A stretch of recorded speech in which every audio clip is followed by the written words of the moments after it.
I'd like to call this meeting of the Clay County Commission to order.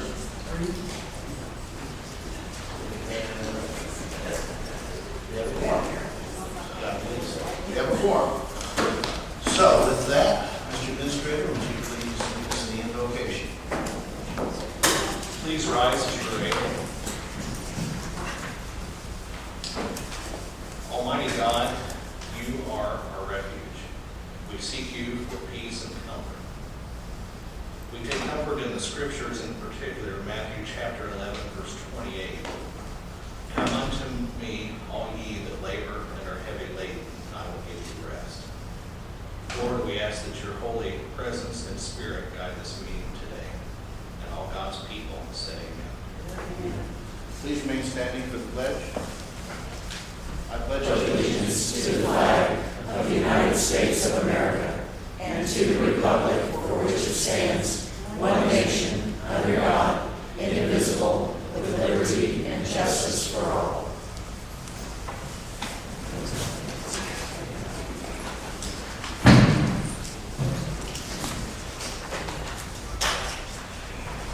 Madam Clerk, would you please call the roll? Commissioner Melby? Here. Commissioner Owens? Here. Commissioner Ridgeway? Here. Brings us to approval of the agenda. I see that we have an immediate action requested. Immediate action, obviously, is something that constitutes some sort of emergency. Could we have some clarification on the nature of the emergency? Commissioner, I was wondering if your request, I've got some of the same questions, if we would put that to the end of the agenda so that we can get those questions answered and our staff will be prepared to be able to answer those without slowing down everybody else that's here for planning and zoning purposes. As a matter of fact, I would like for us to move all the planning and zoning things that people are here for up right after item number 7 so that those people can get their work done and get on their way without being unduly slowed down. Okay. The other thing, I also had something that I want to switch around. That is, we have two issues that deal with appointments to boards and commissions, which seem separated by a couple of other items. It seems logical to group those together.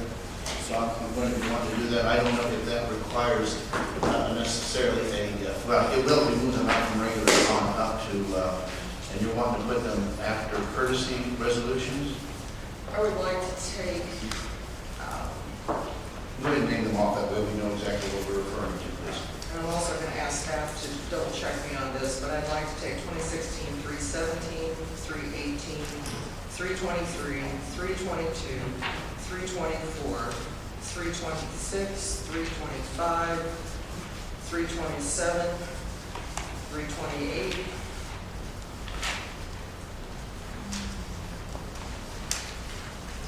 I think those are all the ones that have zoning. Oh, sorry, no, that's zoning board. They're generally kind of grouped like that, so I'm assuming that those are all the ones. Is that your understanding, Mr. Administrator? I'm sorry, Commissioner. The items on the regular agenda Commissioner Ridgeway just enumerated, are those all the ones that have zoning issues where we have people here who may well, if we have a courtesy, we might not want to make them sit through the entire meeting. Yes, Commissioner, just to verify, it's 317, 318, 323, 322, 324, 326, 325, 327, 328. That agrees with what I know that the Commissioner Ridgeway had talked about. Commissioners, we also have a guest here from 329, if there's any way that would be, if you can just do 329 all the way down to 328 at the beginning. Sorry, 329. oh, that's a capital project request. We have an answer to that. Yes. Okay, so then I would add to my motion 329, so.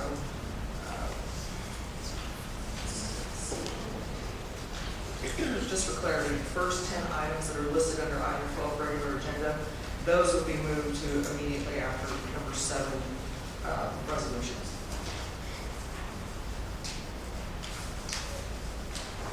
And I guess I might as well go ahead and make part of my motion that we take the immediate action requested and move it immediately after item 12, so that we have a chance to get our questions answered. So you are wanting to take 2016-316 off of immediate action, put on regular, et cetera? No, I just wanted to move immediate action down to after the regular agenda, so we have time to get our questions answered without slowing anybody down. I'm not sure that, before we do that, because obviously an immediate action item does require a unanimous vote of the commission, if I understand correctly, because it has not been noticed. Is that correct, Mr. Councilman? Yes, I mean, your approval of the agenda constitutes that if you choose to do it that way. Exactly so. And to make an informed vote on the agenda, I would like to know the nature of the emergency so I can make an informed vote as to whether or not this item should be on immediate action. So, is there anyone from staff who could, I guess I should address the administrator. What is the nature, since you prepared the agenda, what is the nature of the emergency? Sure, Commissioner, I'll call on Lori Corcoran for that. Laurie Cortwood, Assistant County Administrator for Finance and Administrative Services. It has to do with the timing on the renewal for the contract with ADP and the next payroll run, And why is that an emergency? because the contract expired on 10/12. 3 weeks ago? Yes. Why were we not dealing with this, say, in September? The ADP thought that their contract constituted the contract with the commission. County Council has informed us that no, it is the contract, which was never ending. The contract with the commission goes by what was adopted in the last 2 years. I'm sorry, I didn't, could you say that again? I didn't really quite follow this logic string on that. There were two different contracts. One was the one that ADP put together, the other one was what the commission put together. ADP said their contract was never ending, so they did not think it needed to be renewed. County Council said that we go by the contract that the commission signed. And what did, yes, I believe the contract we signed is probably the one we should be following. So staff is not aware that what the contract said?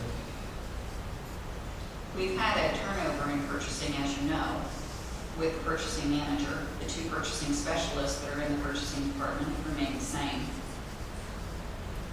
Yes, and as I understand, you are a sole purchasing agent, so we got to make sure you don't get sick. And we've had two purchasing specialists that are in that department that have maintained their responsibilities with the purchasing department. This is a fairly significant contract, is it not? Mr. Administrator? Yes, it's significant. And this one got by you. It was a staff error. The reason I bring it up now is because we've had a number of these contracts, and my understanding was that in the past that we were there was some grace period. Is there a grace period on this contract? No, there is not. So what you're saying is if we don't act on it immediately, we won't make payroll? Is that what you're thinking? No, that's, I'll jump in there. I do believe payroll will have to occur. The contract with ADP is not with the employees. I mean, we're clear that the employees will be paid, whether the commission acts on this one. That was actually being precisely a commissioner, I'm also an employee, so that was a fact that was important both to me and my wife. So I'm still a little unclear. I can understand that ADP might have been thinking something, but staff did not. I mean, this is, like I say, this has been this is kind of a pattern right now, that we end up getting contracts put before us with little or no notice, and in this case, although it's renewal, and that's a little different kettle of fish, but I mean, we are constantly getting things kind of shoved under our nose that we've got to do immediately, or else there's a big problem. So what? May I ask a question? Sure. Do you have sufficient information to understand that this is an immediate action item that we could put at the end so that all of this could be handled without unduly delaying people who are here? Yes, I absolutely understand that, Commissioner. Okay. But before we do that, we have to vote on the agenda, and I want to make sure that when I'm voting on an agenda, if we've got something that is immediate action, there are two reasons immediate action is a serious matter. One is that it is supposed to be in reaction to some unforeseen emergency. Secondarily, it is put on the agenda without notice to the public. So we are, to put something on immediate action means that we're putting it on without the notification that most other items go to. So Yes, to me, it is a serious thing that we notify the public to the degree possible.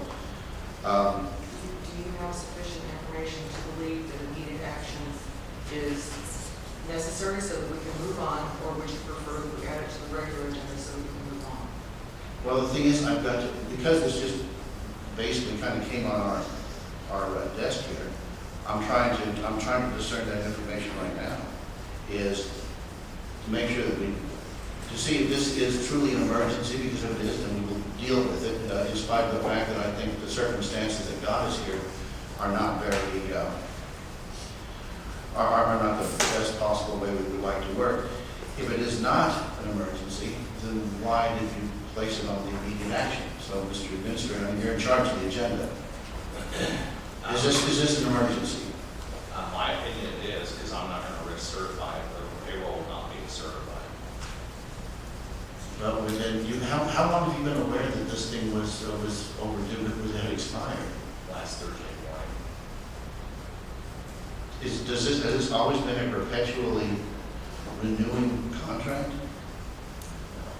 So this is, Initially, you said it wasn't noticed. This was on the notice that was posted Thursday. This item was on the agenda. but we are going around, the point of immediate action is to basically do a shortcut because of an emergency situation, then we go to a regular agenda item. Otherwise, why do it? So we've got to make the decision on that today, in your opinion. I would prefer that, yes. May I ask the counselor a question? Please. This is just a renewal of the contract. It is. So, We did the original 3 years ago. We've done, we're finishing up a renewable term. We have 2 more years of renewable terms under the original contract that we renewed. So this is simply a renewal. My recommendation is that we do approve this. I understand design commission's concerns about notice and such, but I think it is one that can be considered today. Thank you. My concern is that I've seen a repetition of this error, and this is starting to become the norm rather than the exception. And emergencies, I mean, we cannot be running this county on an emergency basis, week in and week out.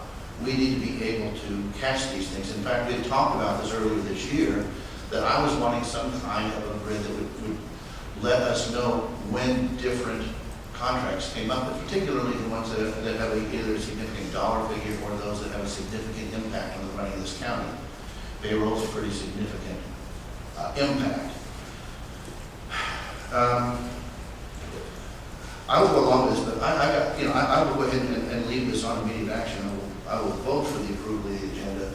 But, Mr. Administrator, can you please start getting a little bit more? I mean, I suggested a Gantt chart or something like that. Is there some way that we can avoid making the same mistake over and over again? As I mentioned before, Commissioner, the staff error that we can take care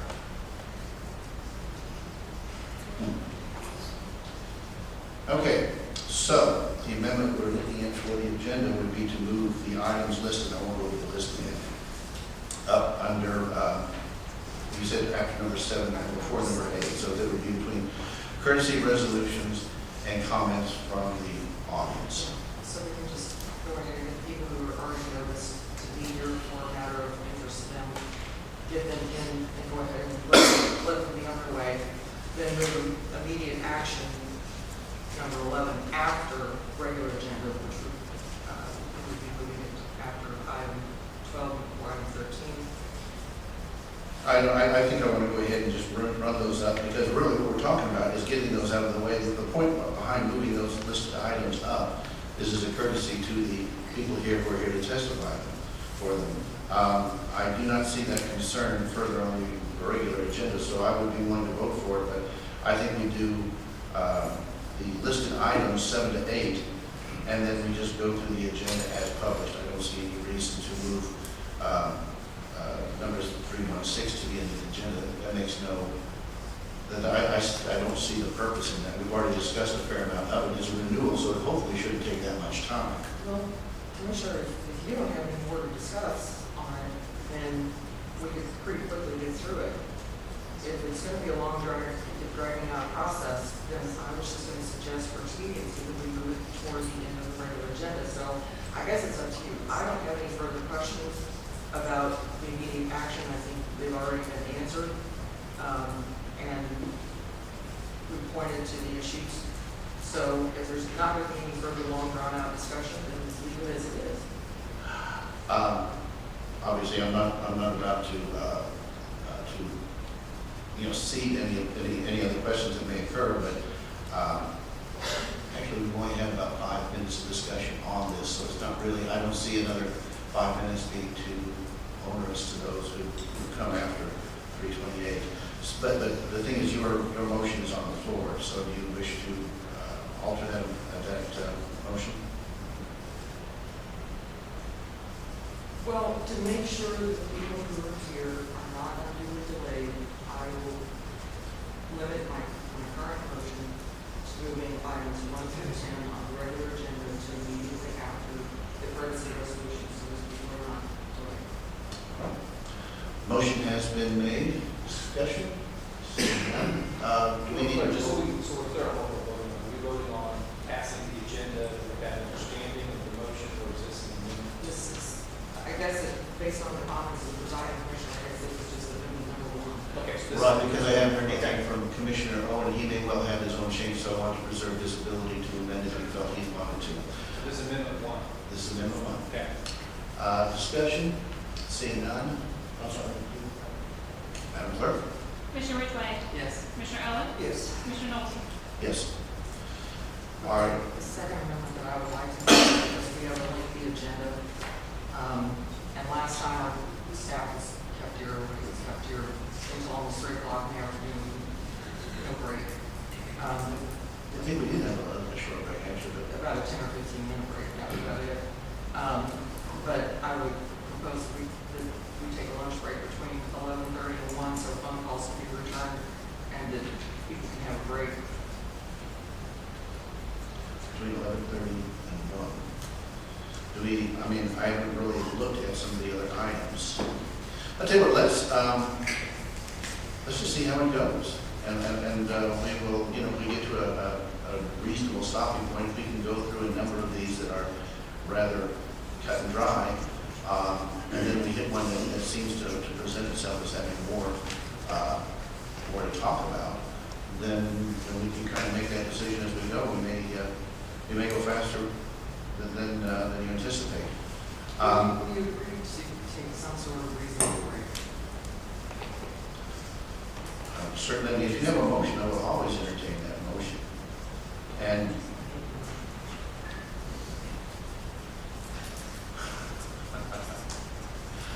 no, I'm not going to pre-schedule a break right now. I think I would like to go through this thing and see if we can go through it as fast as possible. That might be a motivator for us to move this thing fast. And if we take a break, we're going to lose some of the public. So I think we should, it's not uncommon to work through lunch for the private sector. I don't know that I have a problem with that for us. So no, I'm sorry. So you object to a lunch break?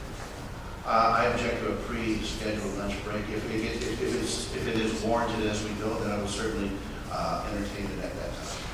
Okay, so I make a motion and we move our immediate action requested to the end of the regular agenda.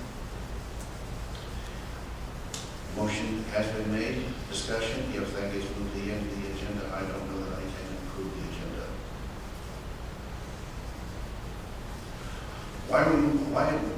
It sounds like, I mean, we've already spent more time talking about whether we're going to talk about the motion than Let's just we move talked on. about. Let's just move on. Let's have one piece here and let's move on.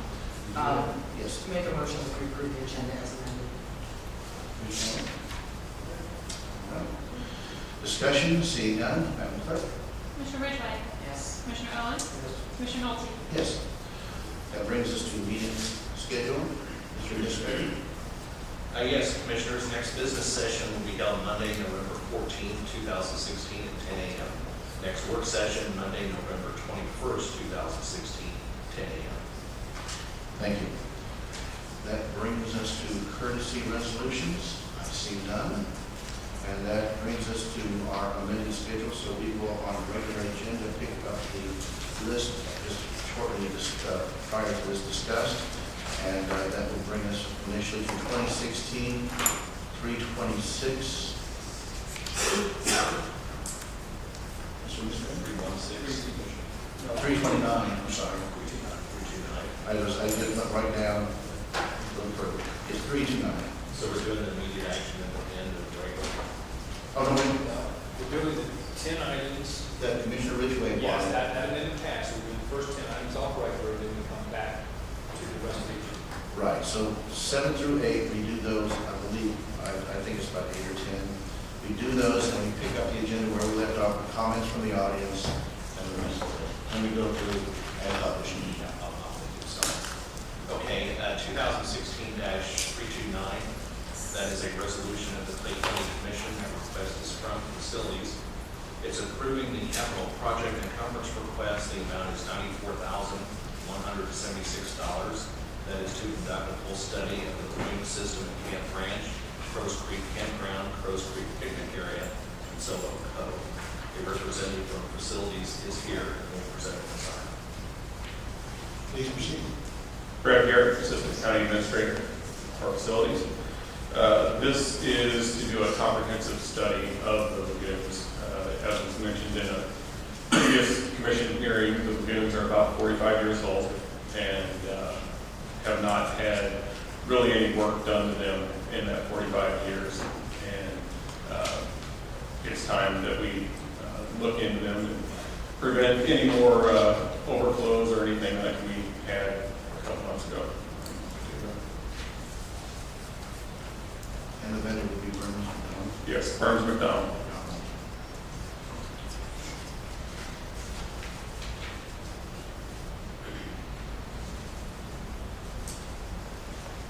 And did we have, I think I'd asked before, if we had any excuse me, communication from Missouri Department of Natural Resources? Yes. Is it in our packet? No, there's not any email communication or official communication like that. It's we've reported to them the emergency discharges and that type of stuff. Have they responded? Yes. Have you seen responses at some point? Sure, I didn't. Thank you. I don't expect you to produce them right now, I just wanted to be able to look them over. And this is part of 2013-146, which has been the airport. This is on airport property, so that's the reason it's under that. I see that that's attached. Is that the reason? Yeah, that's the underlying contract that is on call and has the insurance services. And did we get that amount from the vendor? The 94,176? Yes. And do we know at what point, once it's approved, when they would be doing their study? They're ready to start. Okay, so really, once we get through this thing, it's just a matter of scheduling it, and then we're ready to go. Yes. No, it's a good idea. Great idea. Well, I appreciate you Brad staying on top of this because I know you just joined us a few months ago and to be able to find something like this, I think it's really good. Thank you. Thank you. All right. If there is no objection, would you be okay with putting that on consent? Is there any objection? Do we have somebody else from outside? Is that the reason we moved it up because there's a guest here? Chris, you want to come up? Sure.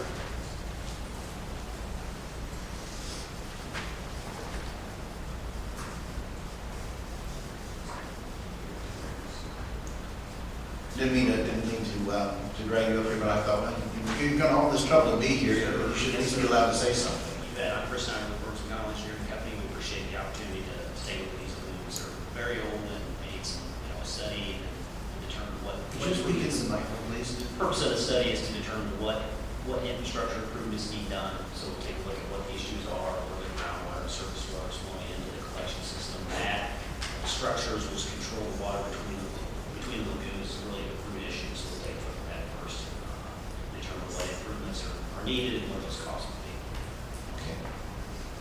there any questions? Is there any such thing as a sort of a normal lifespan on a structure like this? Well, they last a very long time. All lagoons require maintenance, and in this case, when the structures, as I said, that control the water between lagoons, they probably need to be improved. There may be solids accumulation in lagoons that may need to be cleaned out, and that's something that we'll also take a look at.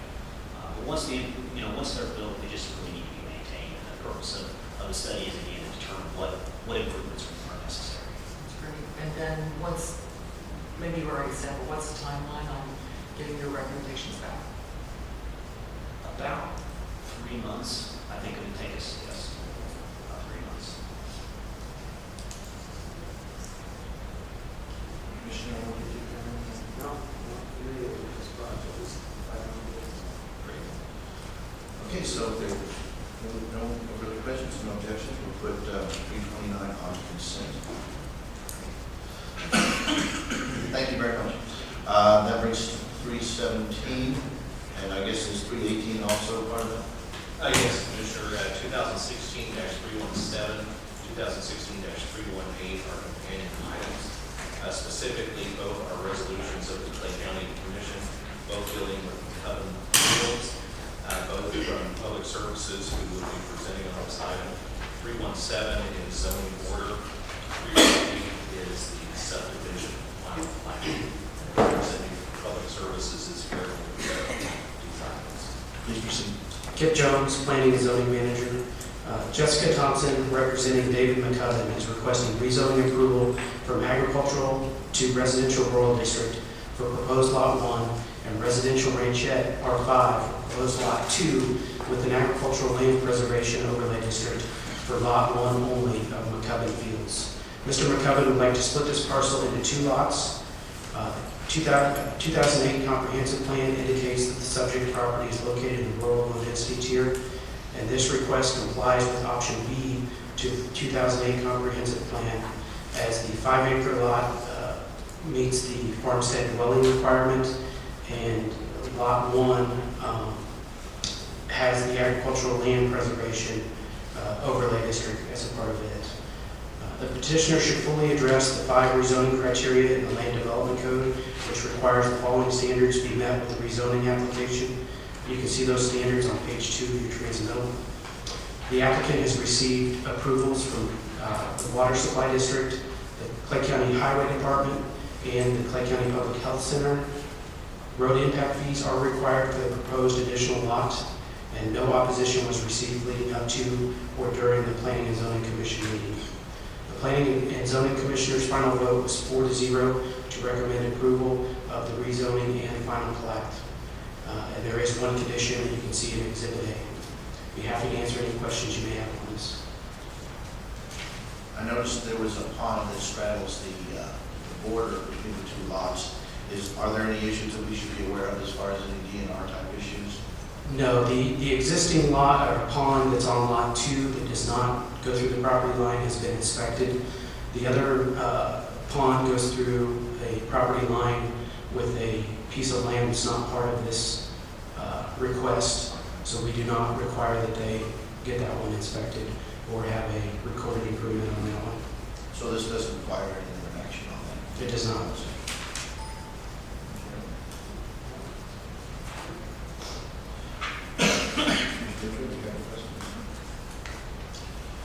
Is there someone here representing the landowner that would like to speak? I mean, obviously you don't have to. I don't get me wrong. I just want to make sure that you don't feel that you're denied the opportunity. So, So we're looking at 317 and 318 without objection, we go on to the consent calendar.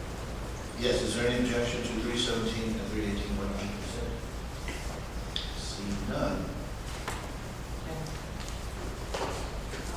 we could make a reminder or just announcement to the people who were here that once something goes on our consent calendar, barring the very unusual, you shouldn't have to come back next week because they'll be approved. And if something happens in the meantime, we'll make sure and let Mr. Jones know so he can notify you. The process is, once it's put on consent, then all consent items next week will be put onto one large vote. And so generally these are for items that are either non-controversial or are non-controversial. Really, that's the best way to put it, with no reservations on. Things can be taken off of the consent agenda. That doesn't happen very often, so basically this will be rolled into, for instance, the issue we just heard. So it'll be one bundle that we'll vote on at one time. Thank you for bringing up the clarification. I do forget sometimes that not everybody's as familiar with the process. That brings us to 323, 322, and 324. Are those three good together? Yes, Commissioner, that is correct. 2016-323, 2016-322, 2016-324, those are all companion items dealing with Ivy Bend Farms, all resolutions of the Clay County Commission, all requested by Public Services. Specifically, 323 is approving the zoning order of Ivy Bend Farms. 322, approved subdivision of Ivy Bend Farms, that's the preliminary plat. 324, approved subdivision of Ivy Bend Farms, that's the final plat. Representative from Public Services is here to present on these three items. Please proceed. Kip Jones, Planning and Zoning Manager. This is a rezoning preliminary and final plat for Marshall Neff, who is representing Johnny and Donna Endicott and Chris Ross, and he is requesting rezoning approval from agricultural district to residential rural district for lots 1 through 4 and residential ranchette district for lots 5 and 6, with an agricultural land preservation overlay districts for only lots 1 through 4 and lot 6. The applicant wishes to split the northwest parcel into 4 lots, proposed lots 1 through 4, and add acreage from a larger parcel to proposed lots 5 and 6. Proposed lots 1 through 4 do not have any existing structures. Proposed lots 5 and 6, which are smaller on the plat there, do have a residence and accessory structures. The comprehensive plan indicates that the subject property is located in the rural density tier.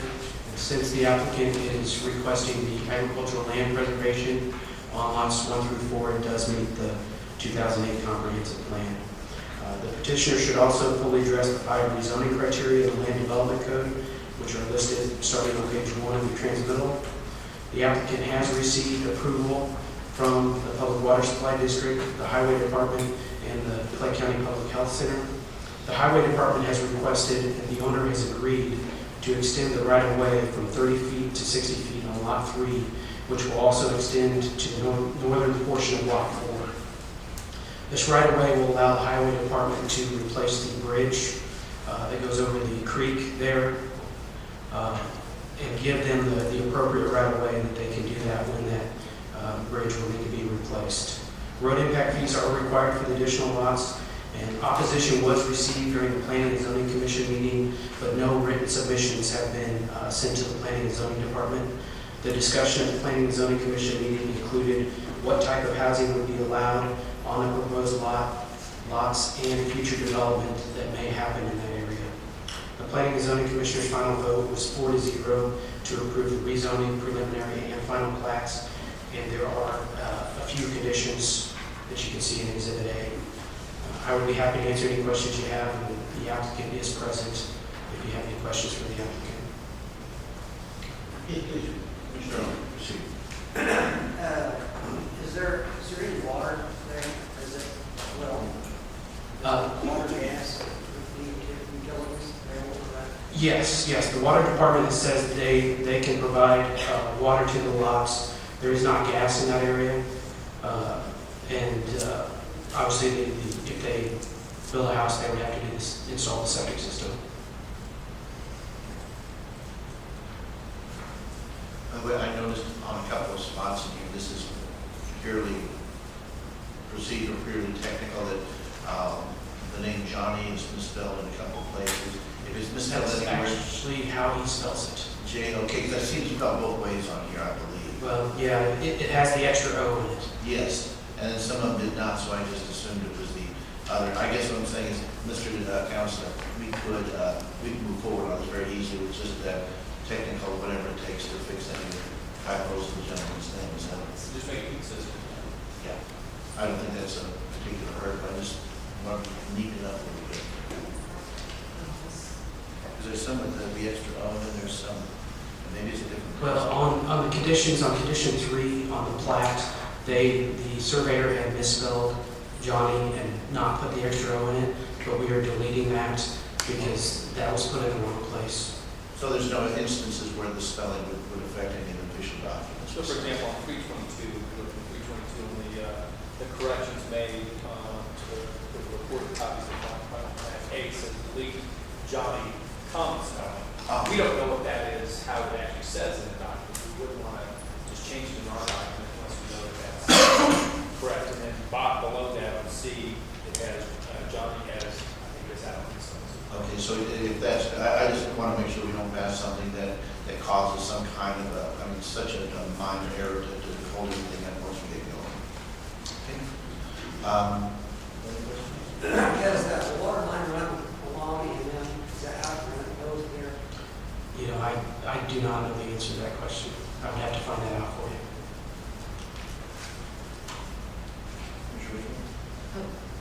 The question that I have, because there's a lot of confusion sometimes in the eyes of the public between Clay County Planning and Zoning as opposed to the Clay County Public Health Department that has to do with the sewer and the septic.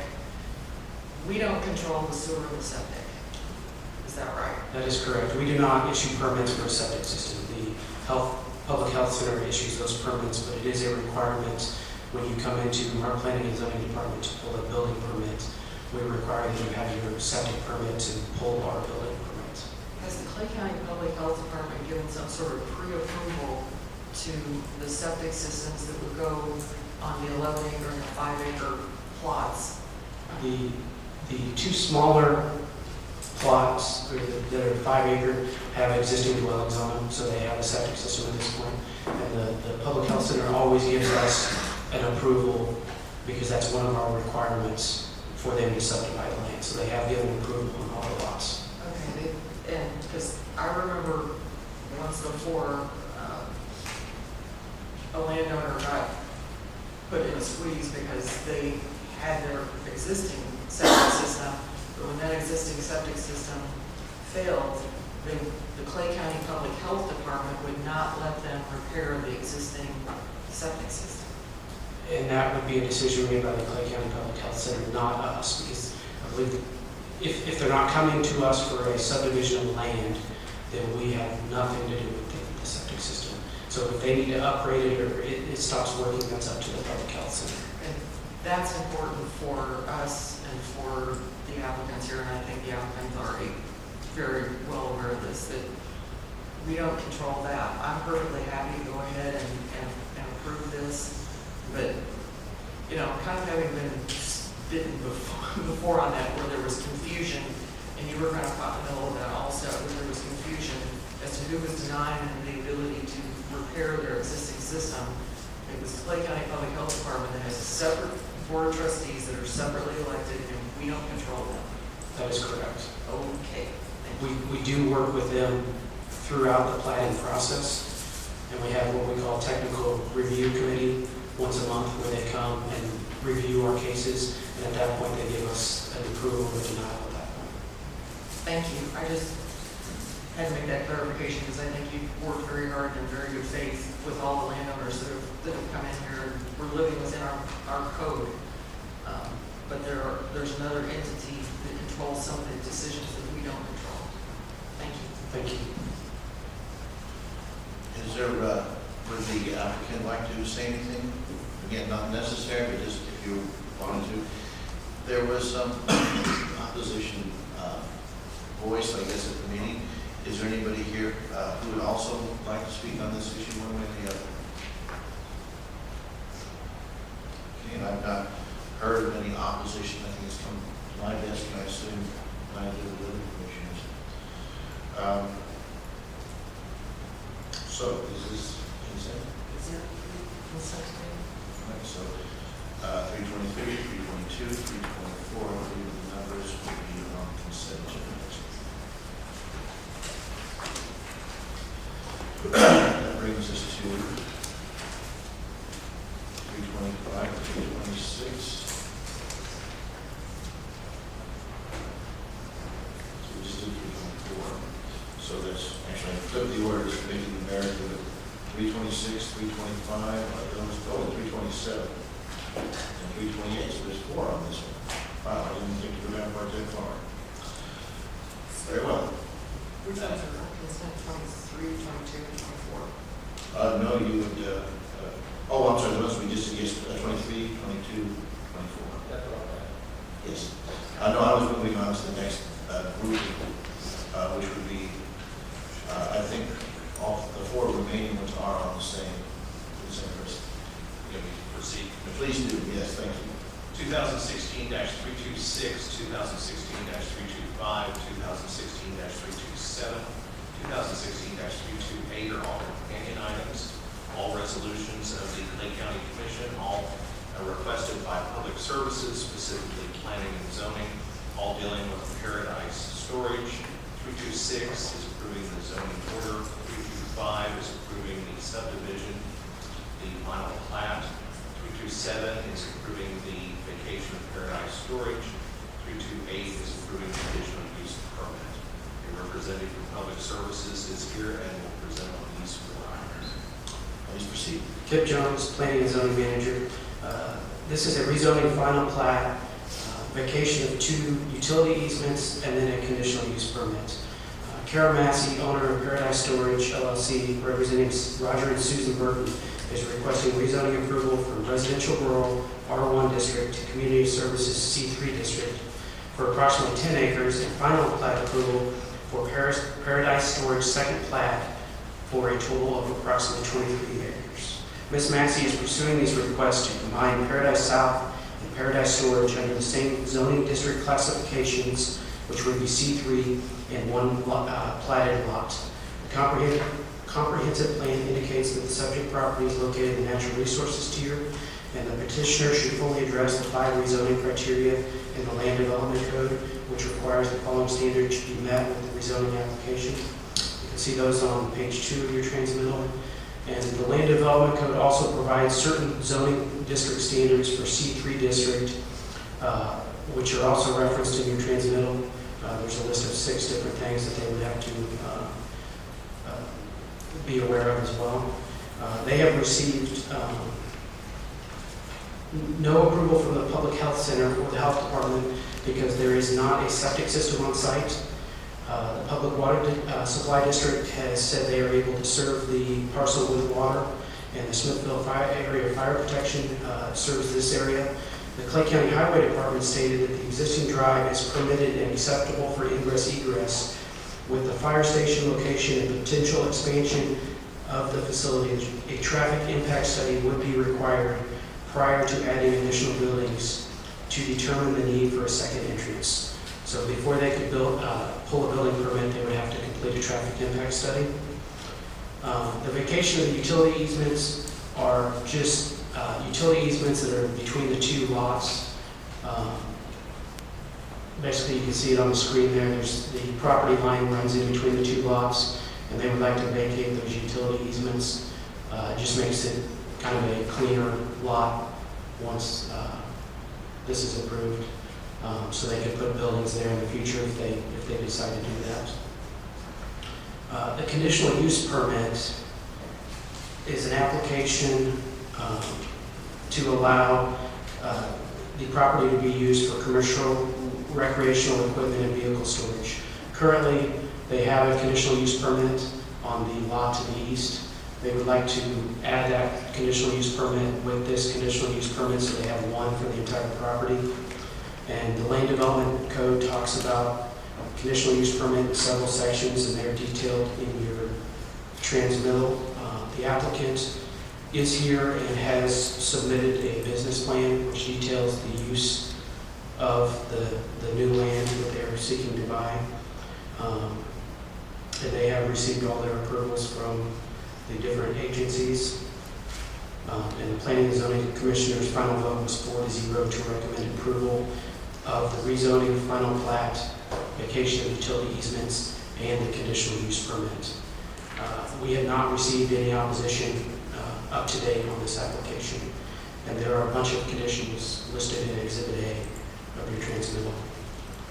I would be happy to answer any questions you may have, and the applicant is here to answer questions you may have as well. And I know that's a lot of information. It is, but I'm just taking a moment. Yeah, good. Stand up. If you like. You ready? Sorry. Good morning. I'm Carol Massey with Paradise Storage, and I'd be happy to answer any questions you might have. What's your occupancy? My occupancy, are you asking for the number of tenants or the percent of units that are What number of rented? units you have right now, what is your 90% occupied, 50%? We hover right around 100% occupied. I turned away roughly 100 clients between March and August of this year. Well, there's definitely a need for storage. There seems to be an unmet demand in the Smithville Lake area. I'm using storage right now, I got 2 units. I'd love to have you. A long way from here. We'll have to take some of the Yeah.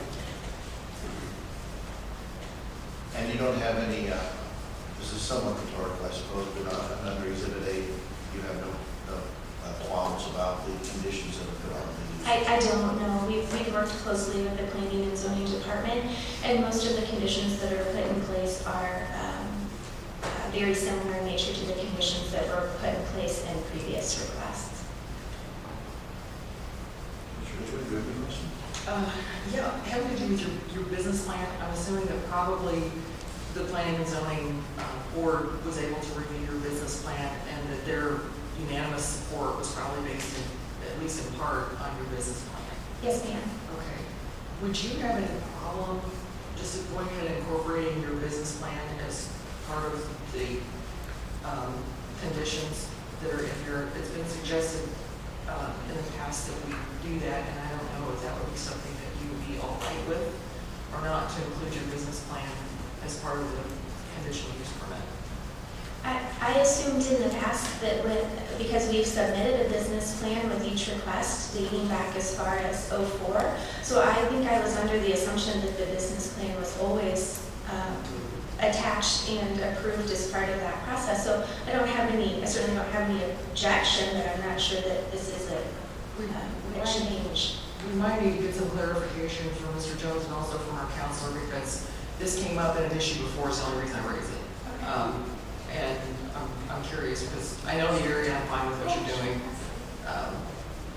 In the past, the planning and zoning department has made the applicant abide by the business plan that they submit. So if they are doing things outside that business plan that's part of the conditional use permit, we consider that a violation of the conditional use permit. They have to come in and change their conditional use permit, change the business plan. But I don't think it would be a bad thing to add that as a condition, if that's where, and I may. Let me ask advice of counsel. I don't know what to do on something like this. I know we've talked about it in other instances that when the planning and zoning department is making a decision, it looks like the applicant was already under the assumption that it was part of the conditional use permit. What do we do? Yeah, what I would probably suggest is we just add a new condition that says the applicant will substantially conform with the business plan that's submitted.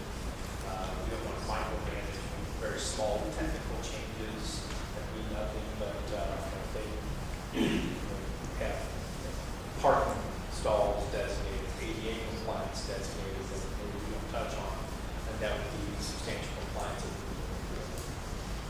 Actually, I have a concern about this, and it's part philosophical and part practical. Clearly, we have just taken the applicant and altered what it was that we usually do business, and there's my particular personal, I guess, problem is that when a business comes to government, government changes the rules. I think if we're going to do something like this, it may well be advisable, may well be a good idea. I think we need to make sure that it's maybe for future applicants, if someone is in process, I've got a real problem with changing the rules of the game on them midway through. In fact, it's, like I said, I don't think this is a huge burden. And the applicant doesn't seem to initially have a problem with it, but this is something the government should do, is to put in additional conditions unless there's warranted by the specific issue coming before us. And we're talking about not changing, I guess, general practice. And like I said, I think it's probably not a bad idea. I just have a real problem with the idea of taking a small business and saying, by the way, we just changed the rules. I agree with This you. time it's not very impactful, but it may well be in the future. I think he's right. So why don't we just talk about this for future? Sure. And deal with it, because it did come up before, but he's right. This applicant didn't know anything about it. She's under the impression her business plan is incorporated, so let's let it sit this time, and then you work out a proper process for future, so everybody's on board and knows that what it is. And we'll just let it go. Yes, ma'am. I'm sorry, I would like to just seek clarity from the commission for a second. So as I understand it, we're just going to table that discussion. I think it's fair to say that although we have always submitted a business plan and we primarily carry forward in regards to how the business plan is written, in small business, in any business, of course, you change course based upon market demand. And I just want to make certain that that wouldn't require that I come in to obtain a new conditional use permit if we needed to make some changes. No, what our discussion just now was about was that there was the thought that we might alter the process. And what we seem to have consensus here is to say the process is not going to be altered in your particular case. If we're going to alter our process, I think our consensus here is that it be altered for those at the beginning of the process so the rules are understood. My concern was that you as a small business person come in with a certain expectation for what is required from the government to do certain things. And I have a great deal of reticence, and I think it seems to be shared, that we don't throw extra conditions on you. So what we're saying is we don't want to throw anything in there that would be a concern of an additional condition. You leave that for future applicants. Thank you. Appreciate the explanation and the consideration. And I hope I clarified that. It gets a little convoluted sometimes when we talk. It gets a little inside baseball. In a word, it's all the same. Perfect. Yeah, no change. Okay. No change. Any other questions? Answer? No, best to you on your business. Thank you. Appreciate it. Thank you very much. Is there anyone else who wishes to speak on these 4 items? Seeing none, if there's no objection, we will place those 4 onto our consent agenda. That completes the part of the regular agenda that was moved forward. So that brings us to number 8, comments from the audience on non-agenda items. Yes. Anybody who was here on the items that we've already discussed having to do with the consent agenda, you're not going to hurt our feelings if you leave, because we're done with things that would impact your application. People walk out on us all the time. This is public comments, correct? I have just opened that up, and let me just kind of formally do that, and then you're first up. It's just, you can still stand there, so it's going to take a moment. So we're on number 8, comments from the audience on non-agenda items. First item under that would be comments from the general public. Yes, sir. And please identify yourself. My name is Harold Haynes. I live in Kearney, Missouri. I have a question. I don't know what authority and what power you as commissioners have to move the weigh scales on Interstate 35 north of Kearney. I mean, this is a bypass around the scale through Kearney, and it's ruining our roads, creating traffic jams at the intersection of 33 and 92 up there. And do you have any authority to do something about the weigh scales moving? Mr. Counselor, I don't believe we do. That would be, I mean, we can petition the other, let's see, would that be federal? Probably administrative MoDOT. It would be MoDOT, not. Okay, I talked to Ken Wilson about this, and he agrees, but I didn't know if you guys had. Actually, we had some discussions on that, because you're right, that does create both extra wear and tear, and it makes it more dangerous. Yes. So I think about what I would like to do, and this is a little off subject, but I'll go ahead and just go here. We have in the past sat down with our delegation to Jefferson City, and made requests about items that we would like them to work on. Okay. And then we'll obviously wait till after the election so we know for sure who our delegates are. our delegation is, our representatives and senators. But I think that's something that might be useful for us to ask them to work on and to talk to MoDOT, and obviously we can advocate for that as well. But I think that's something we may well want to discuss, and then as a group approach our state representatives and senators. I would appreciate that very much. Commissioner Ridgway. Yeah, before you go away, Earl, I know a little bit more about this from the years that I've represented the northern part of Clay County, and we all know what happens. I-29 has their weigh station on one side of 92, I-35 has their weigh station on the other side. I think it's the south side and the north side, if I'm not mistaken. And so if you're an overweight truck, you come down as far as Kearney, you cut across 92, which is already one of our most deadly highways, and then you hop over to I-29 and you go onto Mary Way. Oh, really? Yeah, believe it or not.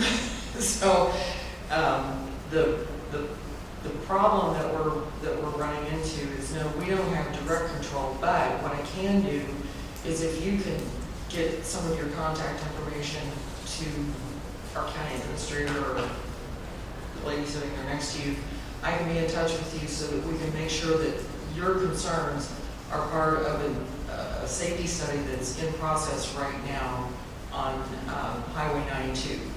And I've also discussed these concerns and the problem with the location of the weigh stations and how it can't help but almost encourage the improper usage of 92 Highway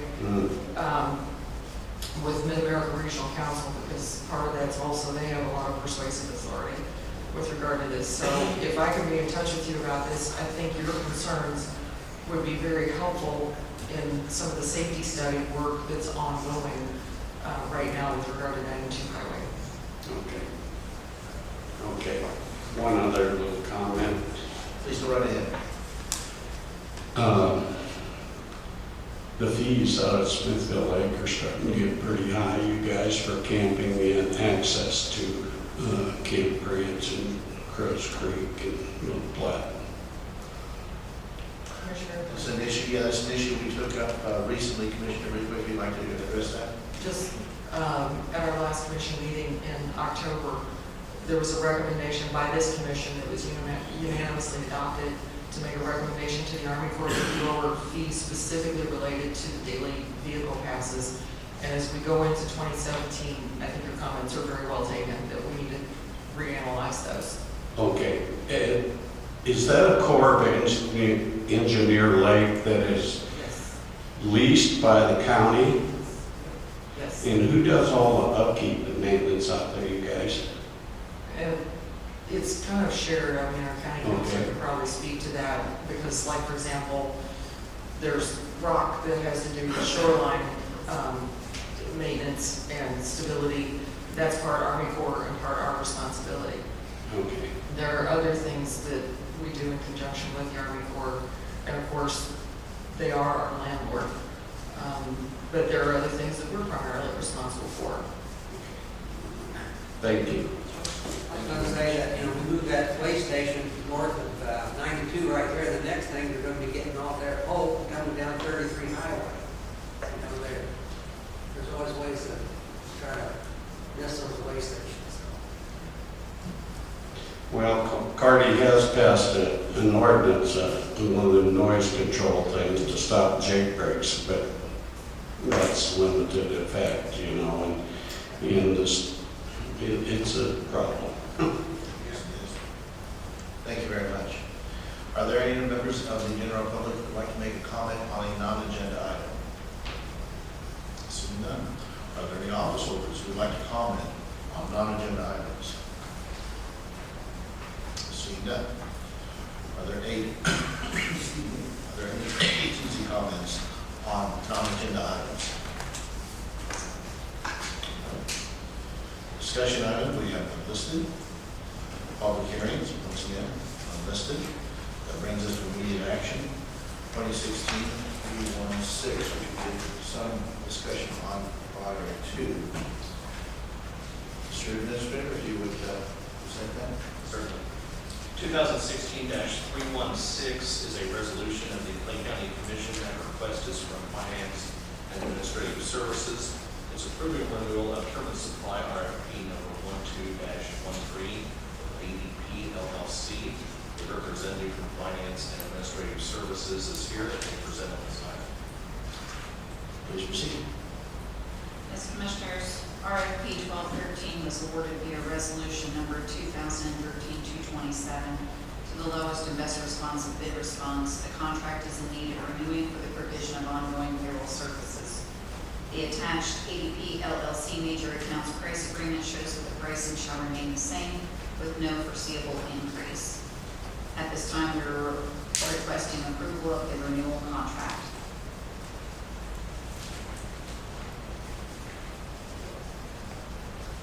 I have a question for the county councilor. Please proceed. ADP seems to think that this is an ongoing contract, and we passed, what was it, a one-year contract. We originally did, I'll say 3 years ago, we did. Could you speak into the microphone more, please? Thank you. Am I on? Yes, I believe you are. 3 years ago, we did a one-year contract with the option for 4 additional renewals. Is that better? Okay. Yes. 3 years ago, we passed a one-year agreement. 2 years ago, we elected to do 2 of the extensions. We have 2 more years of extensions available to us. That's what this is. So, the way I would look at it is, we have to have contracts of duration. We don't have unlimited contracts. What I look at their document, basically is a master agreement, which essentially controls or helps to control the contract or the agreement between the parties as long as there's one in place. But I don't agree with them that there was an infinite contract available. It was a one-year agreement with 4 options, total of 5 years. We are asking the commission to approve the 4th and 5th year extension. And part of this conversation, of course, is that means in 2 years, we're going to need to do a new bid. There are no more extensions available under the contract after, assuming this commission approves these 2 extensions. And that does bring up another issue that I'm concerned of the contracts, and that is that when they are due to expire, that we have plenty of notice in advance so that we can then be able to get the best deal possible as far as our vendors go. When they're last minute, clearly that inhibits our ability to get the lowest and best bid on these. Another reason why this is a bit of a sore point is after last year in December, we were at the end of obviously the end of the year, and I was presented with a contract that would need to be renewed for substantially more than this. And I was told that if I didn't sign it in 24 hours or whatever, I don't remember the exact time frame given to me, that there would be terrible, terrible consequences. And the document was a thick document. That, like I say, that left a very bad taste in my mouth about the idea of getting these at the last minute. Lots of money, dire consequences if I didn't, no pressure. We need to be able to see these things coming. And like I say, it's been a continued pattern that I would like to see improved upon. This is an area where I think that we are being let down as far as our ability to go through these contracts. Thankfully, it sounds as though that, I would certainly plan to be voting for that, but if it were the case that this, for some reason, did not allow us to continue on payroll, this could have had much more dire consequences. Happily, this is not going to interrupt payroll, but some of these contracts vary as to whether they stay in effect after their expiration date. I would assume that not all contracts are the same, and there's no way of knowing at a glance whether that is or is not the case. So I would urge staff and the administrator to put together some kind of a system to where we don't see this anymore. Like I say, it came up on my radar very decidedly last December. I really don't want to see, I think there was like a $3 million expenditure set in front of me with 24 hours to say yes or no. I really need to be able to do my job with the proper research and proper oversight. That I being, have a question. Is that the contract that was on your desk and that they emailed to you and laid on your desk for 2 months before you came No, sir. aware of it? no, sir. And I It's don't. one of those contracts that laid on your desk for about 2 months before you brought it to our attention. Don't remember you were in my office looking at my desk, but no, you are incorrect, it was not brought. It had been on my desk for 2 months in advance. This one was put on my desk, I guess, roughly 24 hours in advance. Instead of, I won't go into the details of it, because it's irrelevant. But, no, and I present the idea that you make that I implication. think you had some contract, some information from the vendor and you didn't present it to us because they sent it to you, not to the. It was through staff, and staff presented it to me at some point. So no, this is a different contract altogether, that was not nearly that kind of dollar figure. So, You had a big deal with that, about that then too, so. that's because I did not get it in the time frame that you seem to think I did. I'm sorry, are you, that remark would be out of order. In keeping with the quorum, I don't think that it is in the quorum of this committee or commission to refer to basically strongly imply that another commissioner is lying. So please maintain the quorum in this forum. That being said, is there any further discussion on 2016-316? Seeing none, and seeing as it is on immediate action requested, we will go ahead and vote on it. Did I not see the motion in that? I don't think there's a motion on the I floor. apologize. I would we approve 2016. Discussion? Seeing none, Madam Clerk? Commissioner Ridgway? Yes. Commissioner Arlen? Yes. Commissioner Nolan? Yes. All right, that completes our...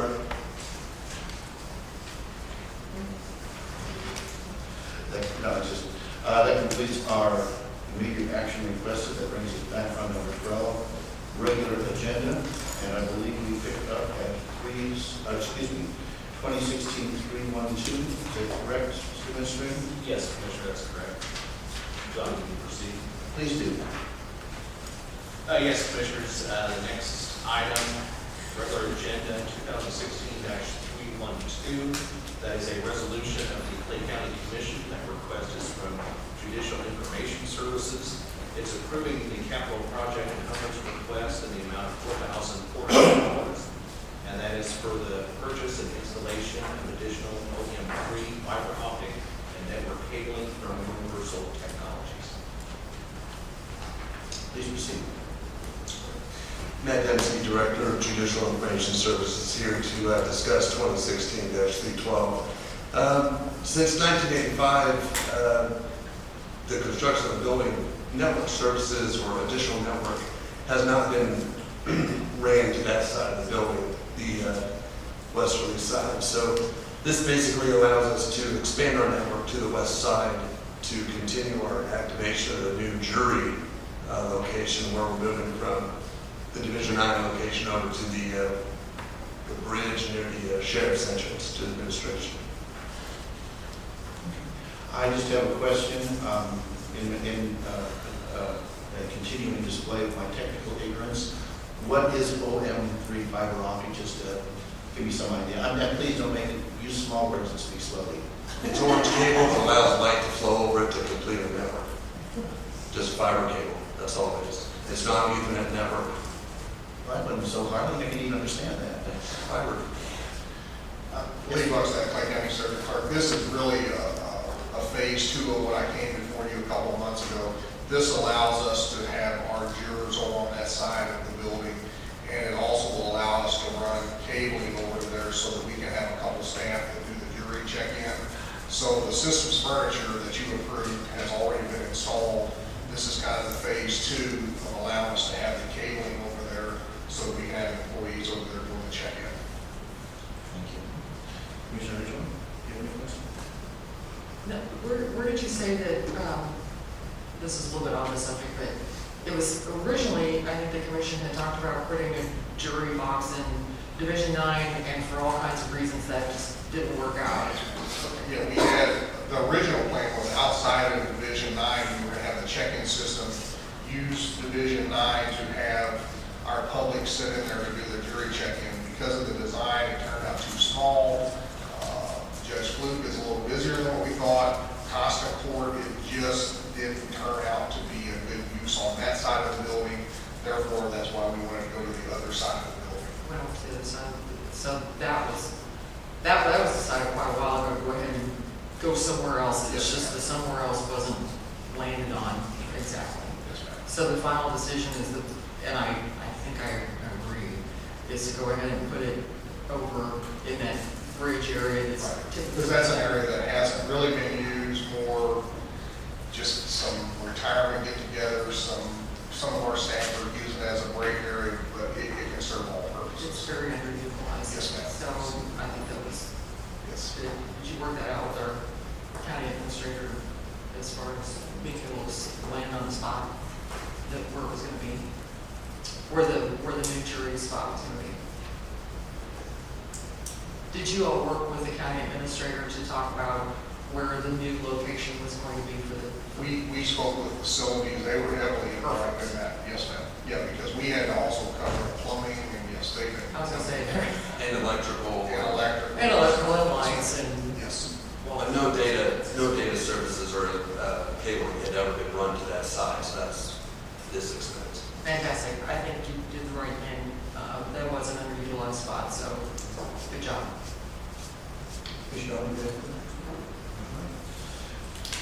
If there are no other questions, no other comment, no one else to speak, then if there's no objection, we put 2016-312 on for consent. Move it right along to 2016-313. 2016-313 was a resolution of the Clay County Commission. That request is from Judicial Information Services. It's approving the capital project encumbrance request. The amount is $3,306, and that's to purchase equipment through the state of Missouri contract vendor Worldwide Technology Incorporated. Please proceed. Matt Dembski, Judicial Information Services Director. Basically, we need something to plug that OM3 fiber into. That's a switch.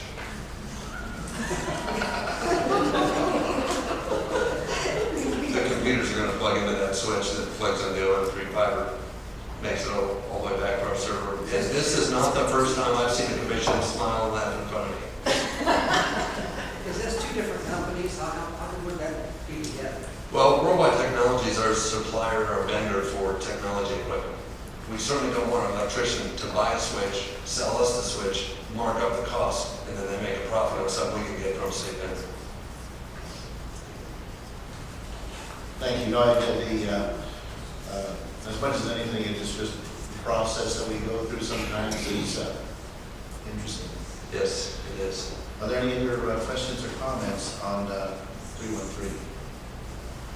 There is no objection, and we will put that on for consent. Thank you. Thank you. Excuse me. That brings us to 216, correctly, 2016-204. Is that a companion with the next one down, Mr. Administrator? Actually, they're not. Okay. Please proceed. 2016-204, that is a resolution of the Clay County Commission. That request is from Facilities. It's approving renewal of term and supply bid number 41-15 with Williams Lakefront Construction LLC. A representative from Facilities is here and will present on this item. Please proceed. Brad Garrett, Assistant County Administrator for Facilities. This is to renew the contract with Williams Lakefront.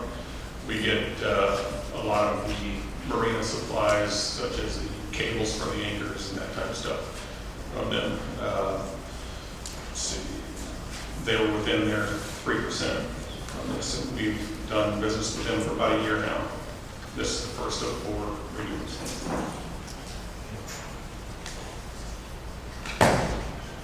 And this one goes from basically August to August, August 30, 2016 to August 30, 2017. Is this the cables that will be used to hook up to the, or concrete things out there? Yeah, among many other things. That was just an example. There's also the flotation devices and all, or flotation Yeah. for read these through here as we go, and I'm not technically skilled enough, but, yeah, there are a variety of items here that we do need to make sure we keep our docks in good order, and we make them available for the folks who have been good enough to rent them from us.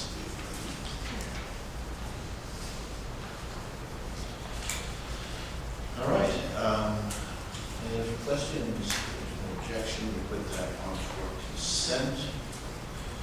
That brings us to 2016-274, Mr. Administrator. 2016-274, that is a resolution of the Clay County Commission. Request is from Facilities. It's approving renewal on term supply bid number 23-15, Raybar Electric Company and Standing Wholesale Electric Company. A representative from Facilities is here and will present on this item. Please proceed. Brad Garrett, Assistant County Administrator for Facilities. This, again, is to renew the contract with Standing Wholesale Electric Company and Graybar Electric Company. We have done business with Standing for about 5 years and Graybar for about 10 years. And this is the first 4 renewals. The pricing remains the same. Since the company's putting in cables, somebody's going to fit in. No. That was Superior Electric. So, when Superior's one was having trouble getting back to their manufacturing, is that the ones that was having Yeah. trouble with?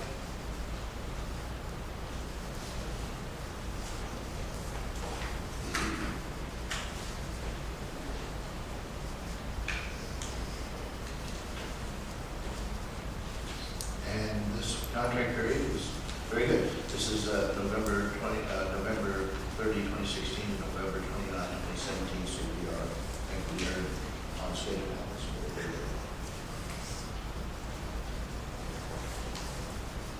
Commissioner Ridgway, do you have any thoughts or questions? Sure. All right, since there are no objections, 2016-274 will be on the consent calendar for next time. That brings us to 2016-309. 2016-309,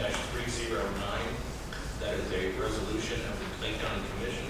Request is from Operations. It is approving renewal on term supply bid number 27-13 with Geiger Ready Mix and Kenny's Concrete Incorporated. A representative from Operations is here and will present on this item. Please proceed. Good morning, Michael Benz, Assistant Operations Administrator for, Assistant County Administrator of Operations today. This is for concrete. If you look, Geiger Ready Mix is at 3%, Penny's is at 1.1, is a third of 3 renewals. And I'd like to point out this is for December 10th, 2016 through December 9th, 2017. Thank you very much. Yes, I did note that. I do appreciate it. Thank you.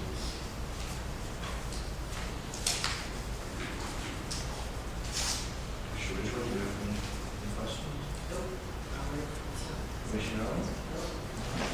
We will, since there are no objections, 2016-309 will go on consent. And next time, that brings us to 2016-272, Mr. Administrator. 2016-272 is a resolution of the Clay County Commission and request is from Public Services. It's approving renewal on term and supply bid number 25-15 with Lantel Communication Services Incorporated, Arkansas Electric Company Incorporated, and Universal Technologies.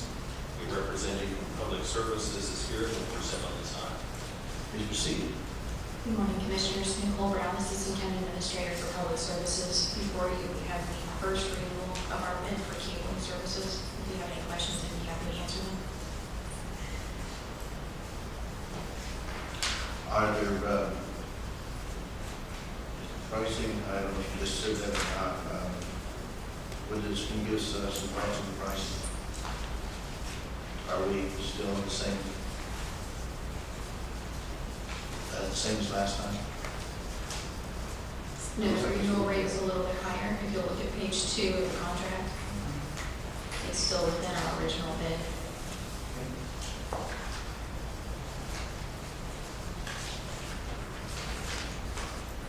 And this one is October 13, 2016 to October 12, 2017. So we're a little bit late on this one.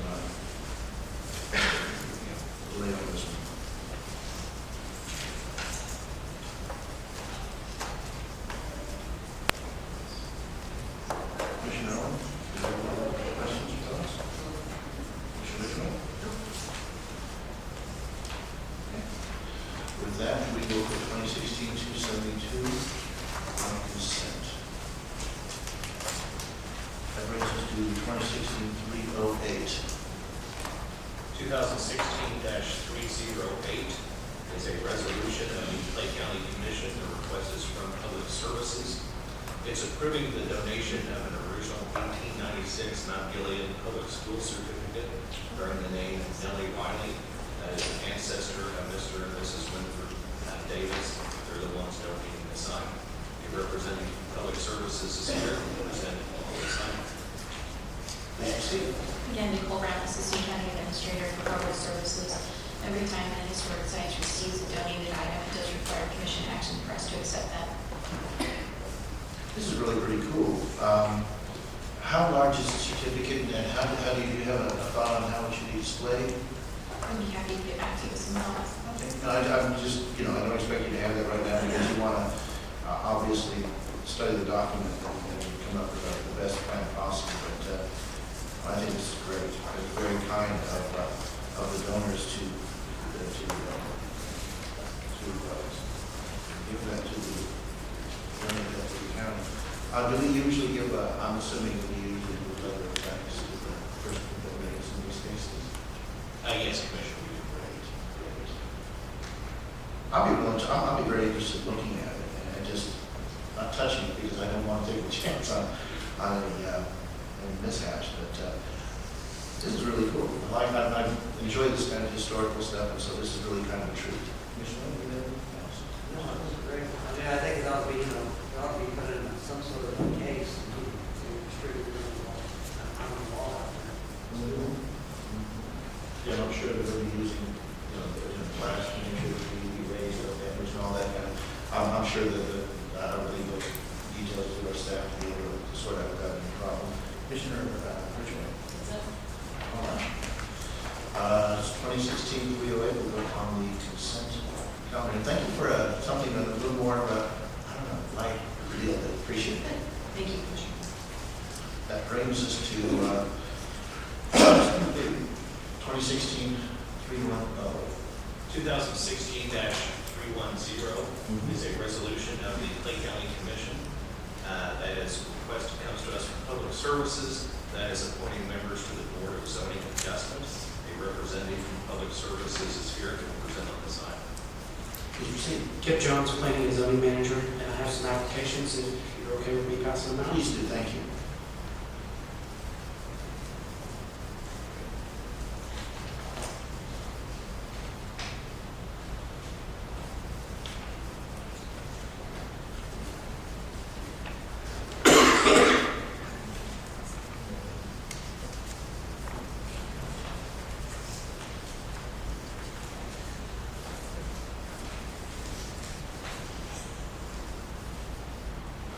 We currently have 2 vacancies on the Board of Zoning Adjustment. I believe the state statute and county bylaws require that these 2 members be citizens of unincorporated Clay County. Both of these applicants meet that requirement. Ms. Fleshman is a local real estate agent who's familiar with the process and will be a good asset to the board. And Mr. Kramer, I met at the Board of Zoning Adjustment meeting and is very interested in the process, and I believe will be a good fit as well. Despite the fact the application says City of Kearney, that's just a mailing kind of thing. They are indeed, as you say, outside of the county. Yes, that's just for the mailing purposes. I assume so, I just want to verify. And we double check that as staff.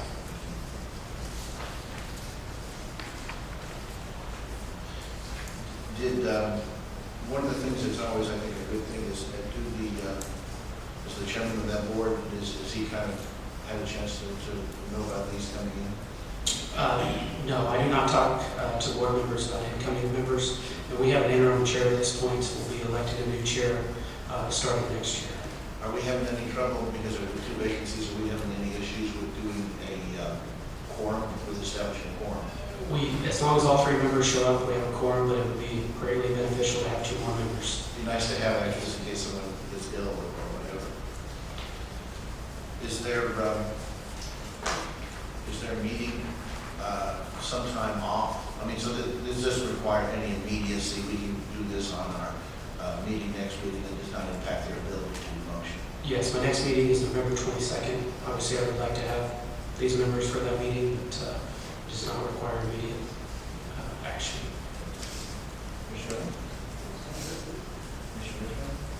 maybe you already said, but what, there are 2 openings? Yes, ma'am. Okay, and there's not necessarily a requirement that they live in the county, or is there? Yes, these 2 openings, we can have up to 3 members that live inside city limits, but it just happens that these 2 openings have to be unincorporated citizens. Who's the interim chair? Brian Klopfenstein. Oh. Okay. And you said up to 3 members can live within the incorporated city limits, but the other 2 have to be in rural Clay County. Yes, ma'am. And so these would be those 2 representatives? Yes, ma'am. Okay. So did we just have 2 members that decided not to stay on? Yes, one member had a conflict and one's term expired and he did not resubmit. So these are going to be these are not for unexpired terms, these are full terms. Yes, these will be full terms, yes. Because sometimes when this happens, it's because someone has circumstances have happened, but they're not able to complete their term. No, they were both due for resubmittal and they did not. Is there a motion to, let's see, we put it on consent, we have to have a motion to put the 2 names in? Yeah, because we have consent to the names attached, otherwise we would all Exactly. So is there a motion to insert these 2 names onto 2016-310? You just need to write your copy. Okay, you don't really need a formal vote? Usually vote will come when you pass it next week, so assuming the document you get passed next week is what you want. Is there any objection to inserting these 2 names and putting this on consent? No? Okay, in that case, that's what we will do. Thank you.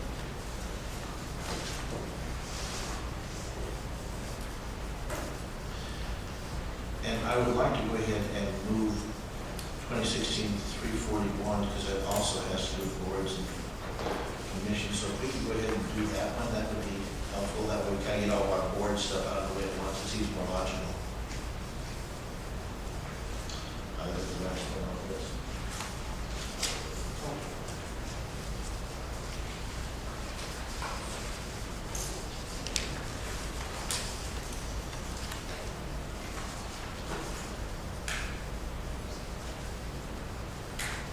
These was, yes. Let's see. Folks.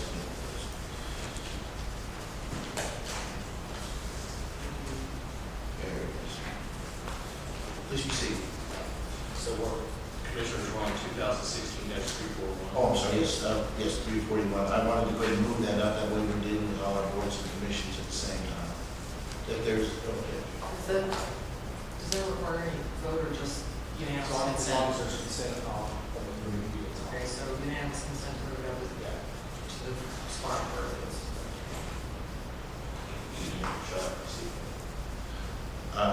Yes, I believe we have consensus, so please proceed. Okay, 2016-341, that is a resolution of the Clay County Commission. And actually, this item was requested by Commissioner Milton. This is appointing members to the Tourism Advisory Board. Please proceed. Nicole Brown, Assistant County Administrator for Public Services. I have applications for distribution. Please distribute those.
which name we would like inserted, or we put this on regular and insert the name next week. Those are basically our options. I think that's right, yes.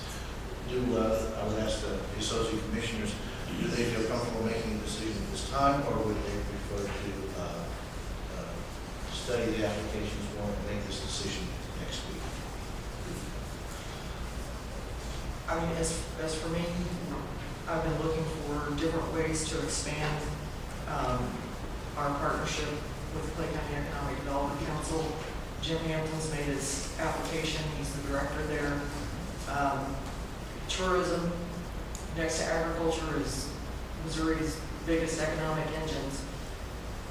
To me, it seems like a natural fit, and he has served on, I think, this board before, so he's well familiar with it. I think it would actually enhance our partnership with Clay County Economic Development Council if we were to put Mr. Hampton on there. Commissioner Moore, do you have any thoughts one way or the other, or would you Well, want I to? think I agree with that. I mean, I think Jim would be a really good asset to the board. I mean, he's got the keys to the economic development of Clay County, so I would think that would be a pretty good point. And while I have worked with Jim a lot, I quite honestly would like to see us expanding our abilities to reach out to people who are not involved. Mr. Gornick is someone who I kind of keeps a pattern going that we have had in the past, which we have with our park board with Mr. Dave.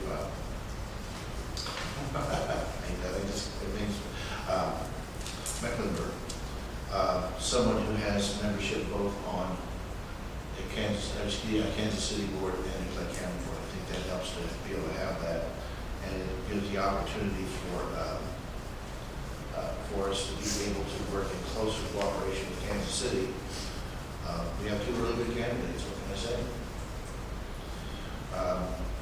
I would just as soon go ahead and think this one through a little bit. Just put it on regular agenda.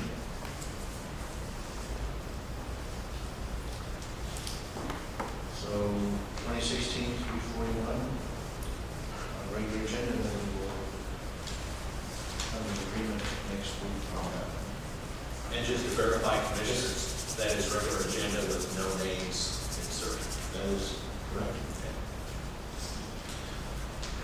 That brings us to 2016-331.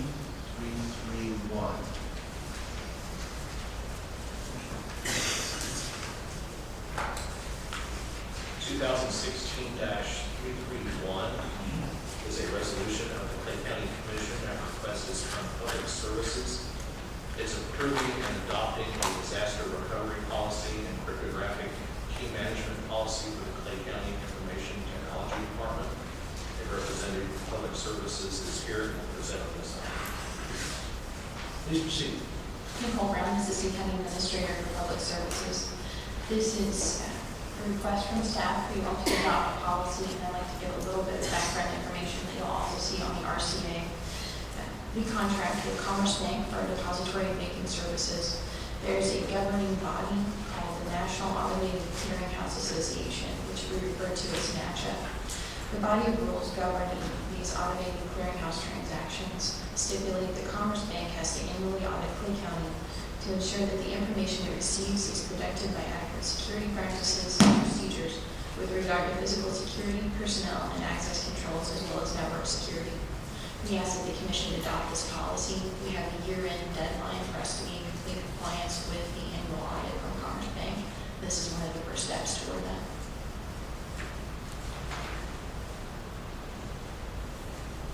And how would this, do we have one of these in place now? Is this an update, or is this a new issue? This is a new issue. Is this because of some regulation that has come down to us, or is this just an enhanced security effort that the Commerce is putting out there? It's my understanding that last year Commerce waived the requirement, but that this year they would not make that requirement for us.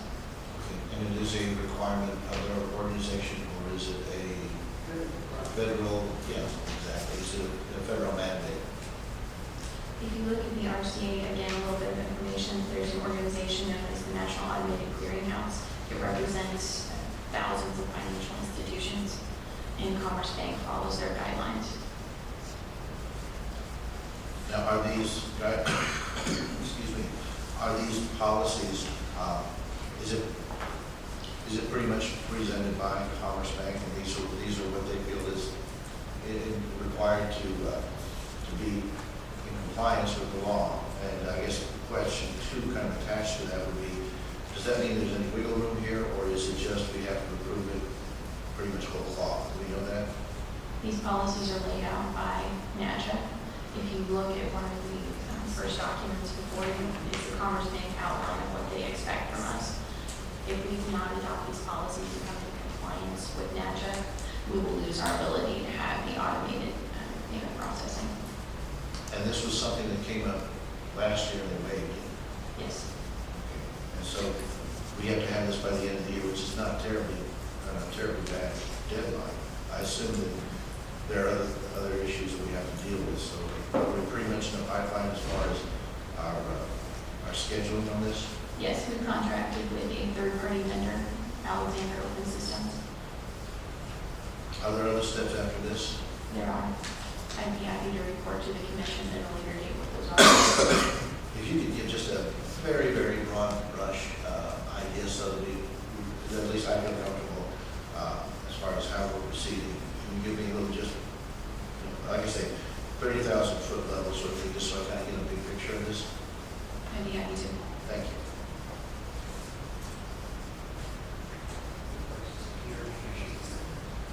It does. It's just I want to make sure that we are, because it sounds like this is one step and another step depends upon that. So it's kind of like getting an idea of the process that we proceed through. Please proceed. I'm happy to answer any questions that the commission has. Oh, okay, I thought you were going to give us kind of the thought. Okay, if you're not, again, that's kind of an out of the blue question, so, okay. Questions? Commissioner Shea? No? Looks like we should. Yes, Commissioner Scott, if I could address something about this particular. Please, go to the microphone and identify yourself, please.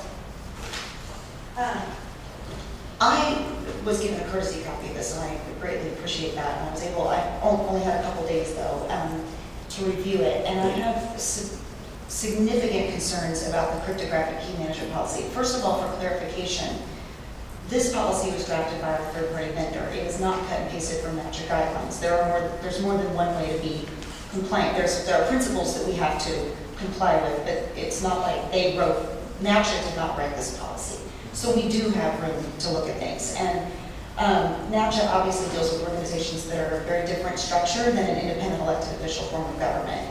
I have reached out to my bonding company, and they replied, I don't have a formal written opinion yet, but they replied that if someone were to have deep level access to my software, to be able to change passwords and get into it and all that, that they would need to meet the same insurance requirements, obviously. They just replied to me, they're like, well, I'm sure the county has that third party meeting the same insurance requirements. Well, I don't know that that's true, and that's not written in the policy.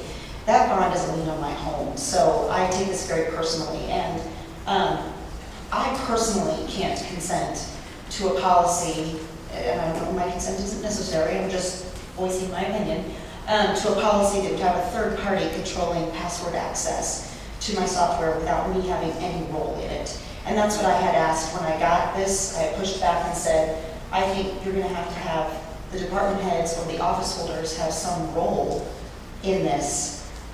This entire audit process has brought to attention several issues with access, either physical access or electronic access to my office without my consent or knowledge ahead of time. And so it's just something that I'm looking at my level, and we'll work with a lot of different offices on how to solve that. But it's of grave concern to me that somebody could have access to the passwords or set passwords or change passwords or know the passwords, frankly, to my systems. And I think it's much bigger than just my office. State statute says that the auditor controls access to Eden.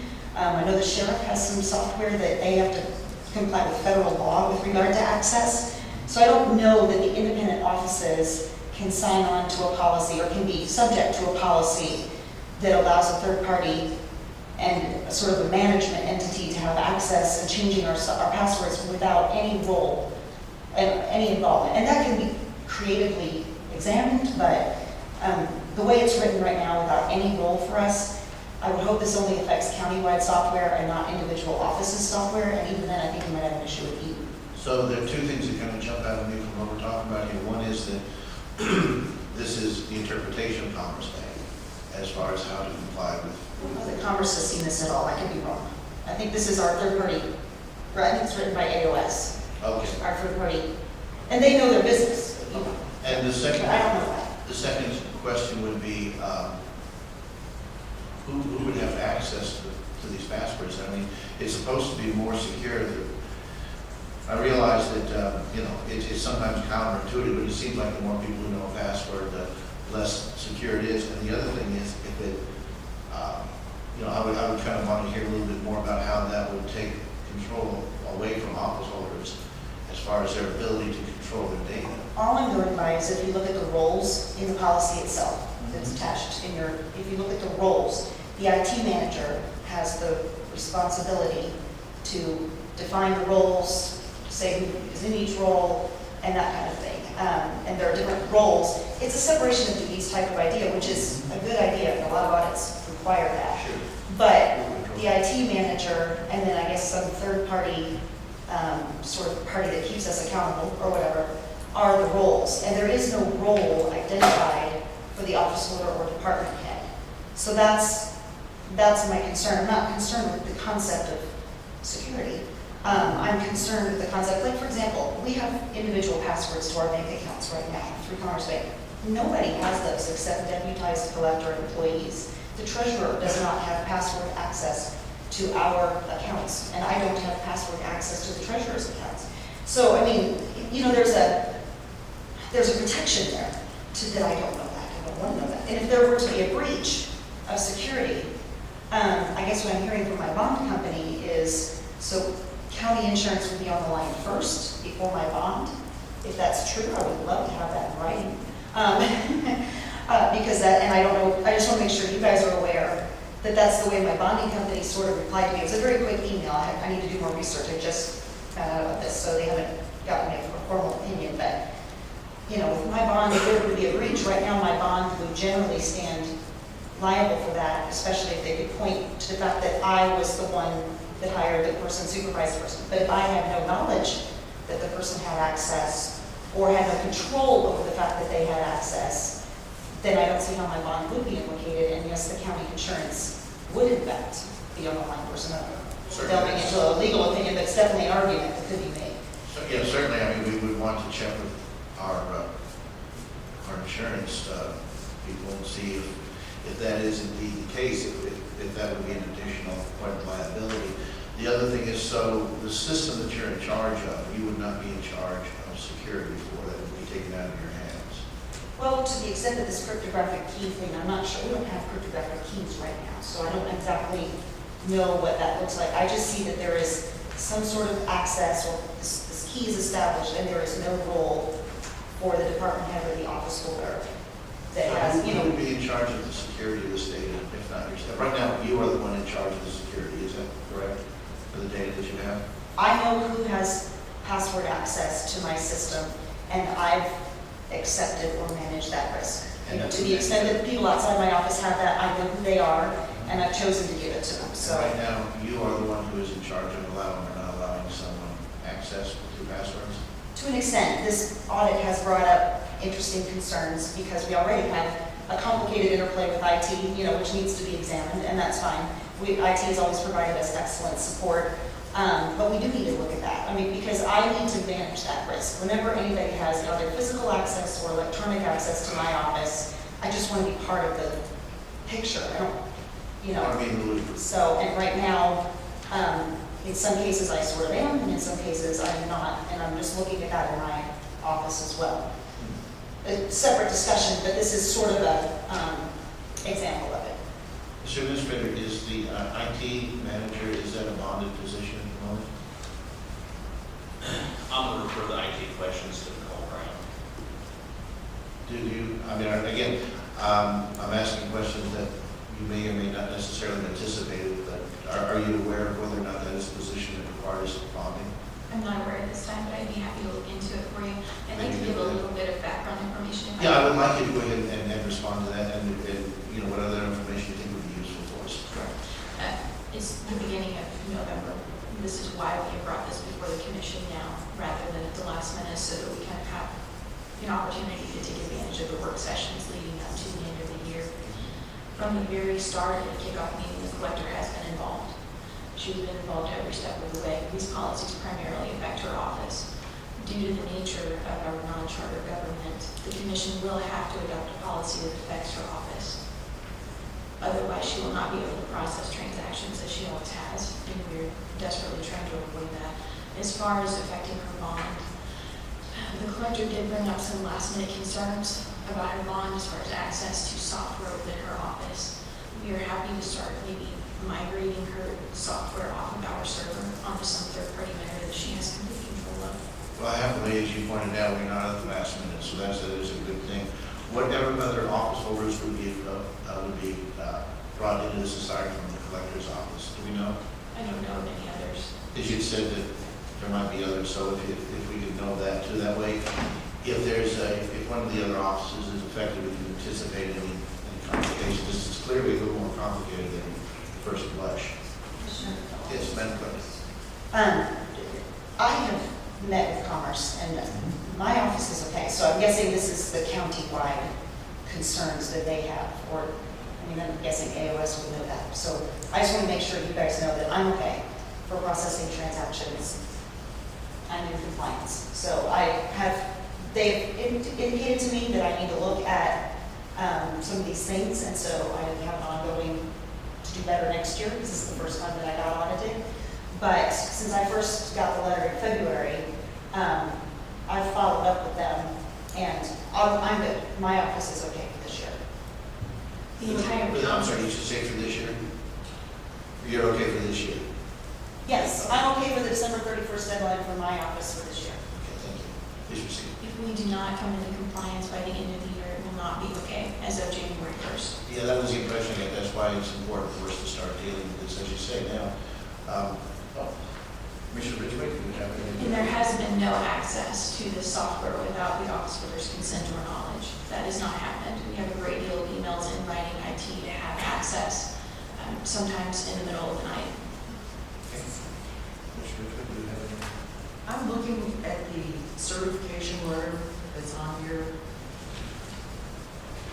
And I'll defer to legal counsel on this, but all I'm seeing is stepped up security.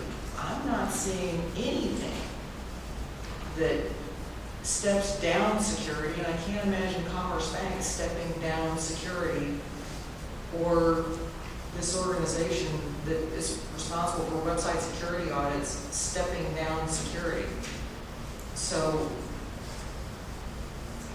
I mean, I realize we have some time to deal with it, but it looks like that this is something that legal counsel is going to have to sort out, because it says the following minimum components from the NACHA operating guidelines, 2015 NACHA operating rules.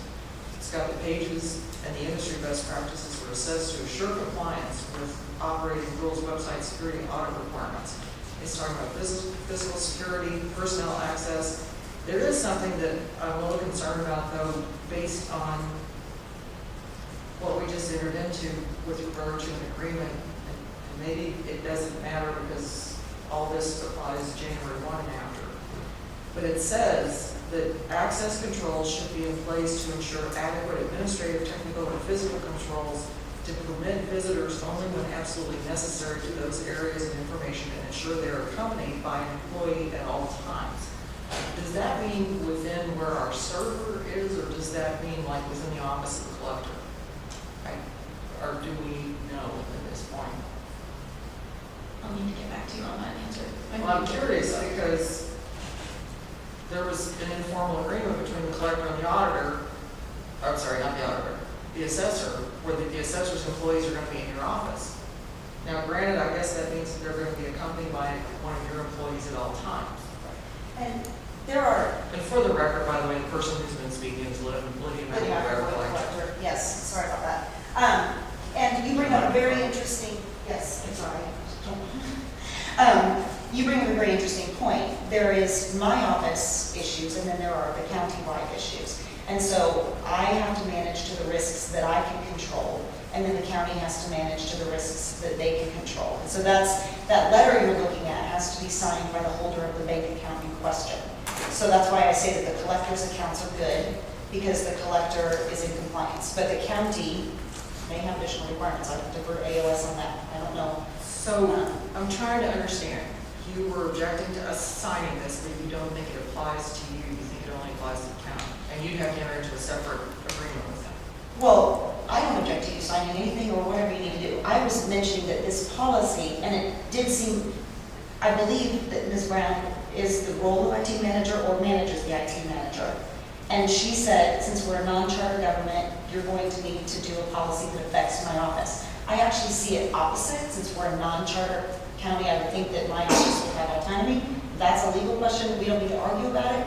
But it is a question that needs to be resolved before this policy is in place, because if it passes and I sit here and just assume that it only applies to county software, and the next thing I know, there are cryptographic keys put on my software, then I'm going to wish that I had stood up and said something. So I was just asking for clarification on that. If you believe it is only the county level, then that's fine, otherwise. It sounds like that only our legal counsel is going to be able to answer that question. Yeah, absolutely. But that letter has to be signed by the holder of the bank account, and the collector's office is in compliance, just so you know, Through December 31. for 2017. Okay, we've got a disagreement right here, because you're saying you're clear through December 2017, and Public Services is saying, as of January 1, you're not okay. So, You said through 2017, did you mean? That she's not in compliance after. Excuse me, did you misspeak when you said through 2017, or did you, okay, just want to make sure. Because I got it resolved. Okay. There were emails in February and March asking for help. So, Okay, yeah, I was a little absolutely. confused by But that. it's If there was, resolved. if there's a resolution, we would definitely like to see documentation of that because it has not been provided in the meetings that we've had on this project. can the collector provide documentation that any concerns have been waived, and that you are good from Commerce Bank's perspective through 2017? Yes, I have attended one meeting, and then they come into my office, and I just assumed we were talking about countywide compliance. So I apologize if I was misunderstanding, but I thought we were talking about countywide compliance, and that my office was part of that. Not. We've got a disconnect unless we get written documentation from you and Commerce indicating that you're fine through 2017. That's fine. I mean, I gave you a copy of my certification letter that they asked me to sign, and I clarified it, and I said, are you sure the commission doesn't have to sign this? And they said, the commission can't sign it, they're not on your bank accounts. It has to be the holder of the bank account. Can you just send all that to the county administrator so that we can get it distributed? And the county council as well. I would, very much, because it's starting to get, what seemed to be relatively straightforward, starting to get a bit murky. So, Mr. Counselor, if you could kind of review this and give us any of your thoughts for perhaps the next meeting. And then the other thing is I would like to make sure that we're clear on is any liability of the county. So that, I mean, we have to, if it's law, we have to do it. But I would like to be able to go into that with a clear understanding of the liability we are taking on to make sure our carrier is aware of that additional liability. So if there is an issue, we have no surprises. Everybody understands what the rules of the road are. Commissioners, so am I understanding correctly, is there an agreement? Please identify yourself. Marty Portwood, Assistant County Administrator for Finance and Administrative Services. So am I understanding correctly that there's an agreement that the collector has entered into without the commission's knowledge or a resolution that was passed? No. There are certifications on my bank account, as is a standard of all of my bank account. Because I'm the holder of the bank account, there are many forms that I sign in order to get a bank account established for the collector's office. But there is no agreement. The underlying contract is with the county, which is why all along I figured we were talking about the county. Because it's not my bank, it's the county's bank. I use it, but. It's our contract you signed. But there are, and you can ask Ted as well, I mean, I don't mean to put you on the spot, but Ted has to sign some documents, I have to sign some documents, there may be other offices that sign documents, I don't know. If there are separate bank accounts underneath that commerce umbrella that are the duty and responsibility of that person, and particularly with elected office holders that happens, I don't know about what department heads. My comfort zone right now is to put this on regular agenda, give the counselor time to make sure that he sees anything, and also to give the administrator time to make sure that he doesn't see any issues that might be of concern. And obviously, if it's on regular board consent, we're still on the same timeline, so it does not slow us down as far as our process goes. It just allows for an additional discussion and clarification of what it is we're voting on. Any closing remarks or any last thoughts? Obviously, we welcome, during the course of this, we would welcome your comments, the administrators and the counselors, as well as elected officials. So I didn't want that to sound like this is your last remark that you could possibly make on the issue, but do you have anything that you'd like to say as we kind of conclude this as part of our discussion? No, thank you, Commissioner. All right, I think this is just murky enough to where we need to be on regular agenda. This is 2016-331. That brings us to 2016-289. 2016-289 is a resolution of the Clay County Commission. That request is from Public Services. It's approving term and supply bid number 18-16 with Scopos and Car Strategies LLC. A representative from Public Services is here and will present on this item. Please proceed. Nicole Brown, Assistant County Administrator for Public Services. Before you, we have a new term and supply bid for on-call advertising services. Both Scopos and Car Strategies are Northland small businesses.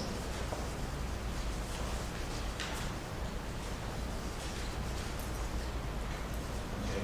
The amount that we're talking about here is $135,000.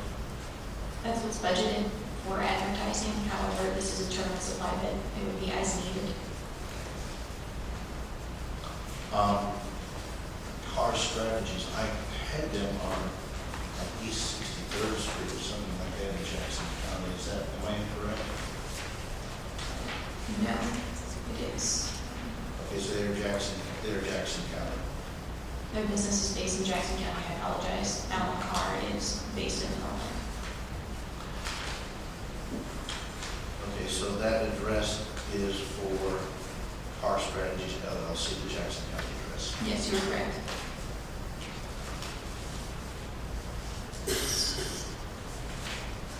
And this went out for a number of bids, I take it? It did.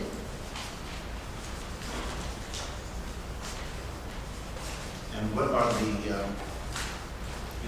I looked at the bid, Car Strategies has been in business since 2015. I would have to research that, Commissioner. I did go ahead and pick them up on LinkedIn. So I checked them out. They are, I guess, a sole proprietor.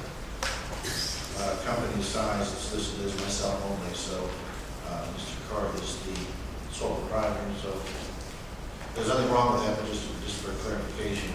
I also tried to get onto the website last night, and I was unable to pull it up. It is not up and running. I'd like to see a little bit more about what they do. He does have a summary of his resume. He apparently works with Kansas City Tourism. Can you give me a little background on him? I've got some, but if you could kind of help out with that. Do you have specific questions, Commissioner? The background of the business we're talking about.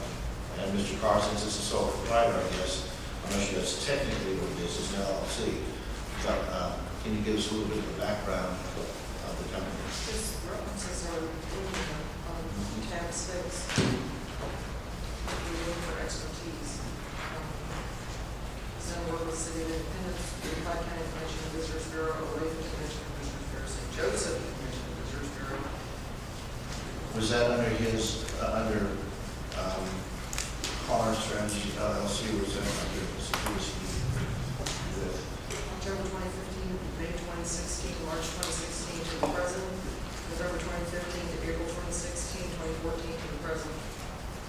yes.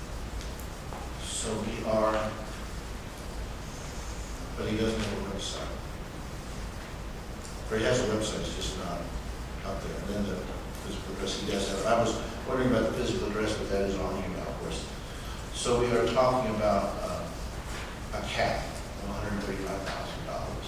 What will be some of the, and just, I know that a lot of it is in here, but can you just kind of give us an idea of how you envision this, his usage? Is he going to be doing media buys? Is he going to be generating graphics? Is he going to be doing marketing surveys? Yes, All of those. yes. Are you developing a marketing plan? Print materials, anything that is advertising their on-call services for us. So those pieces that we have been generated in-house will be generated outside? We've been able to work with vendors in the Northland to generate those pieces.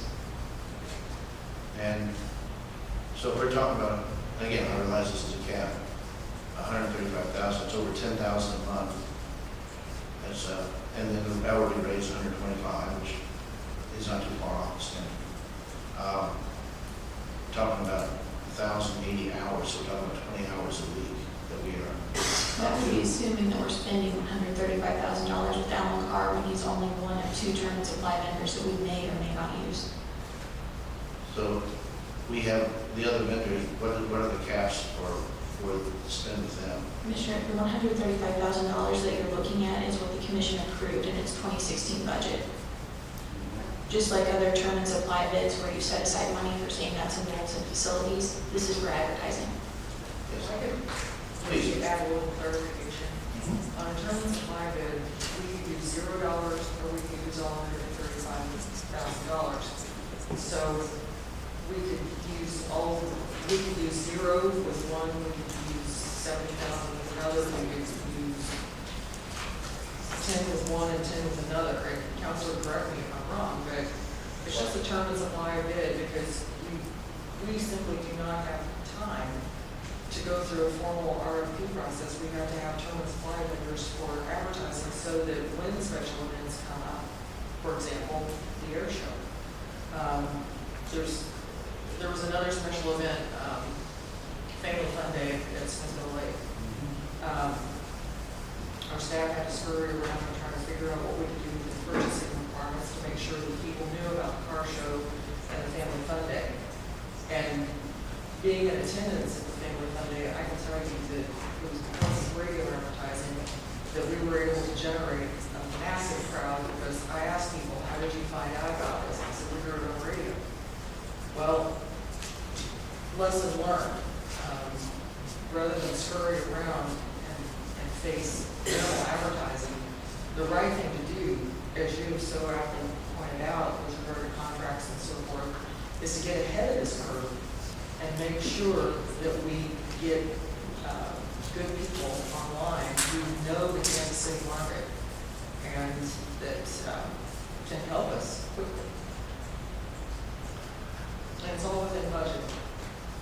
Something else that I'm looking at under scope of work, functional specifications, I think I'm not, it's in the executive summary after Exhibit E. 2.2.1, for the purpose of pricing and budgeting project, we assume a minimum median budget as listed of $300,000. Anything below that might require an adjustment in our pricing model. Additionally, we are assuming a 10% of that amount in addition available for strategic development. So are we kind of, so if we don't spend up to $300,000, does that mean that we don't get as good a rate? I would defer to purchasing or legal counsel on that. Any thoughts? 2.2.1, it is after Exhibit E. And under the executive summary, page 2. Well, the other thing is, if we're contracting with somebody and we have 2 somebodies that are possible, if somebody decides, if one of them decides that they're not going to live within the terms of our contracted price, it's not like they're the only store in town. We have a backup to be be able to negotiate with regard to the prices. So, But I mean, with this, and I would like some more time to digest this, but the way I'm reading this is that if we don't spend up to that amount of money, then we have a less good rate if there's then they see that as, we will assume a minimum median budget. I don't know whether they assume that is, I don't know the legal standing of that. The following sentence says anything below that might require an adjustment. Yeah. it also says the contract could be funded up to $300,000 for the year. I'm sorry, where are you? 2.2.1. Yeah, I've got, okay, I'm looking from a different document. I assume that because they're the same citation. Go ahead and read your 2.2.1, please. It says, the third sentence there, the first fiscal year of the contract could be funded up to $300,000. Moving forward, the budget for this contract could potentially scale to $500,000 annually over the next 2 years. We reserve the right to adjust this amount based on the content of proposals related factors. Okay, well, they didn't reserve the right, but if we have somebody else that's on term and supply bid, and we basically have a safety net to say, you are not the only shop that we can go to. So I think it's very wise for us to have at least 2 on this term and supply bid. If we honestly don't know what our budget may be in the future, because part of our budget is, as I understand it, from the Department of Tourism grant dollars that our staff is able to apply for and obtain, which is pretty phenomenal. We got it as much as we did in the first year. So if that grant continues to expand for advertising our county assets, both public and private, it could go higher. Because it's not federal tax dollars that are directly coming out of our budget. It's some of the tourism dollars that we're able to pull down off the grant. Right, it's the Missouri tax money instead of the county tax money. Yeah, which is flooding out everywhere else except here. It just feels like we're talking about an awful lot of money going into tourism. Well, it depends if we are not keeping our roads and bridges in good repair, we're not able to keep our deputies well paid. Yeah, I mean, it's all about priorities, and I think we should be going forward with advertising. I'm just thinking our budget is getting a lot. It's going to be a really big budget, and that worries me. Excuse me, the budget has not changed though since it was adopted in 2016, which becomes the roadmap for what staff are assigned to do for the year. So we gave them our priorities for 2016. This is a contract pursuant to that return and supply contract. We know that this county is primarily funded on the sales tax revenue. So this is a perfect example where rising tide raises all boats. If we're able to pull those tax dollars back that our people, our taxpayers are paying into the state of Missouri, we bring them home and then turn around and use it to market our attractions, which then generates more sales tax revenue. I see that as a win-win, but I really am not even here to argue the policy. We already decided on the policy when we adopted the 2016 budget. To drag our feet on this, I think is the wrong thing to do. Well, once again, I mean, as far as the dragging the feet thing goes, we're having a discussion on it, which I think is a healthy thing. And whether it goes on consent or regular, it would still be, the schedule would not vary, it would just be a matter of whether we discuss it further or not. And like I said, I mean, quite honestly, I was a little concerned that I go to pull up the website of somebody who does that sort of thing for a living, and it's not there, it's under construction. If they don't deliver, we don't have to deal with that. There are 2 companies here. And if the one company can't do it, can't deliver. And the other then we one have another is one. Centerwise? Well, I was thinking if Scopus couldn't deliver, then Carr possibly could. If Carr can't, perhaps Scopus can. I'd like to look this over just a little bit more. and discuss it next time. That doesn't mean I'm not ready, that I would not go forward with it, that just means, it's just being pretty pricey. Commissioner, do you have any thoughts? All right, in that case, we will put 2016-289 off the regular agenda next time. That brings us to 2016-330. 2016-330 is a resolution of the Clay County Commission that request is from Public Services. Is approving amendment to purchase orders to release encumbered funds. The representative from Public Services is here and will present on this item. Did you see? Finally, Commissioner, let me Yes. just know this is something I've been working on for the last couple of weeks, maybe a month or so. When you approved 2016-192, that resolution encumbered some money. Thankfully, we didn't spend that whole amount. The auditor's office, I think, when talking with them, like the resolution that unencumbered it, so the money's been released. Otherwise, it remains unavailable. That's what this is to. So this is going to allow the money to basically Go back into, yep. Did you see? I'm happy to answer any questions that the commission may have, but Kevin said it very well. I believe the change ends up being about $11,000. Yes, in overall savings. It'll release about $11,000. Because there's nothing in the summary on the front there. Yeah, 11,106 times, I believe the figure that jumps out. That's my understanding.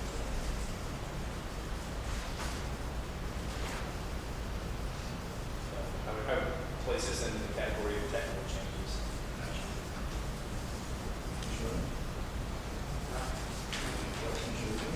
So tell me again, it's unused money that's going back into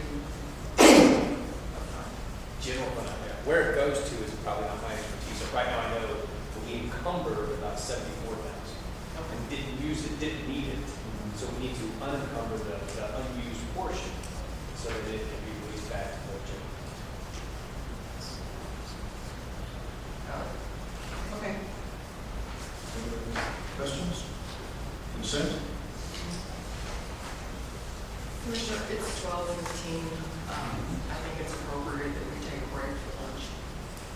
I asked for it to be until 11:30, so we have some business hours to be able to return some phone calls. But it is 12:15, and I think it would be very appropriate if we take a lunch break. And you're suggesting, although I must admit that sometimes my estimations on our breaks have not always been entirely accurate. Commissioner, what are your thoughts?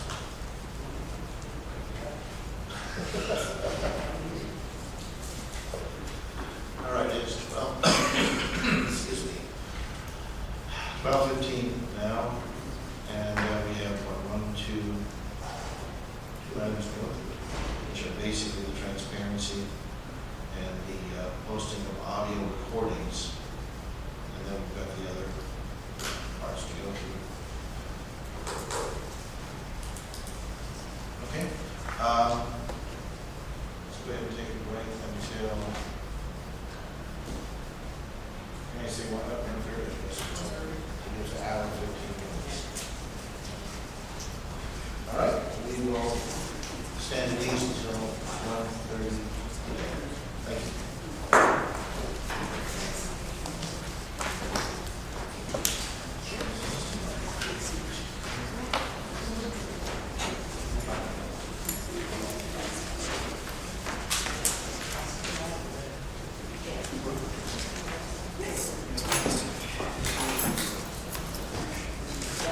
Okay.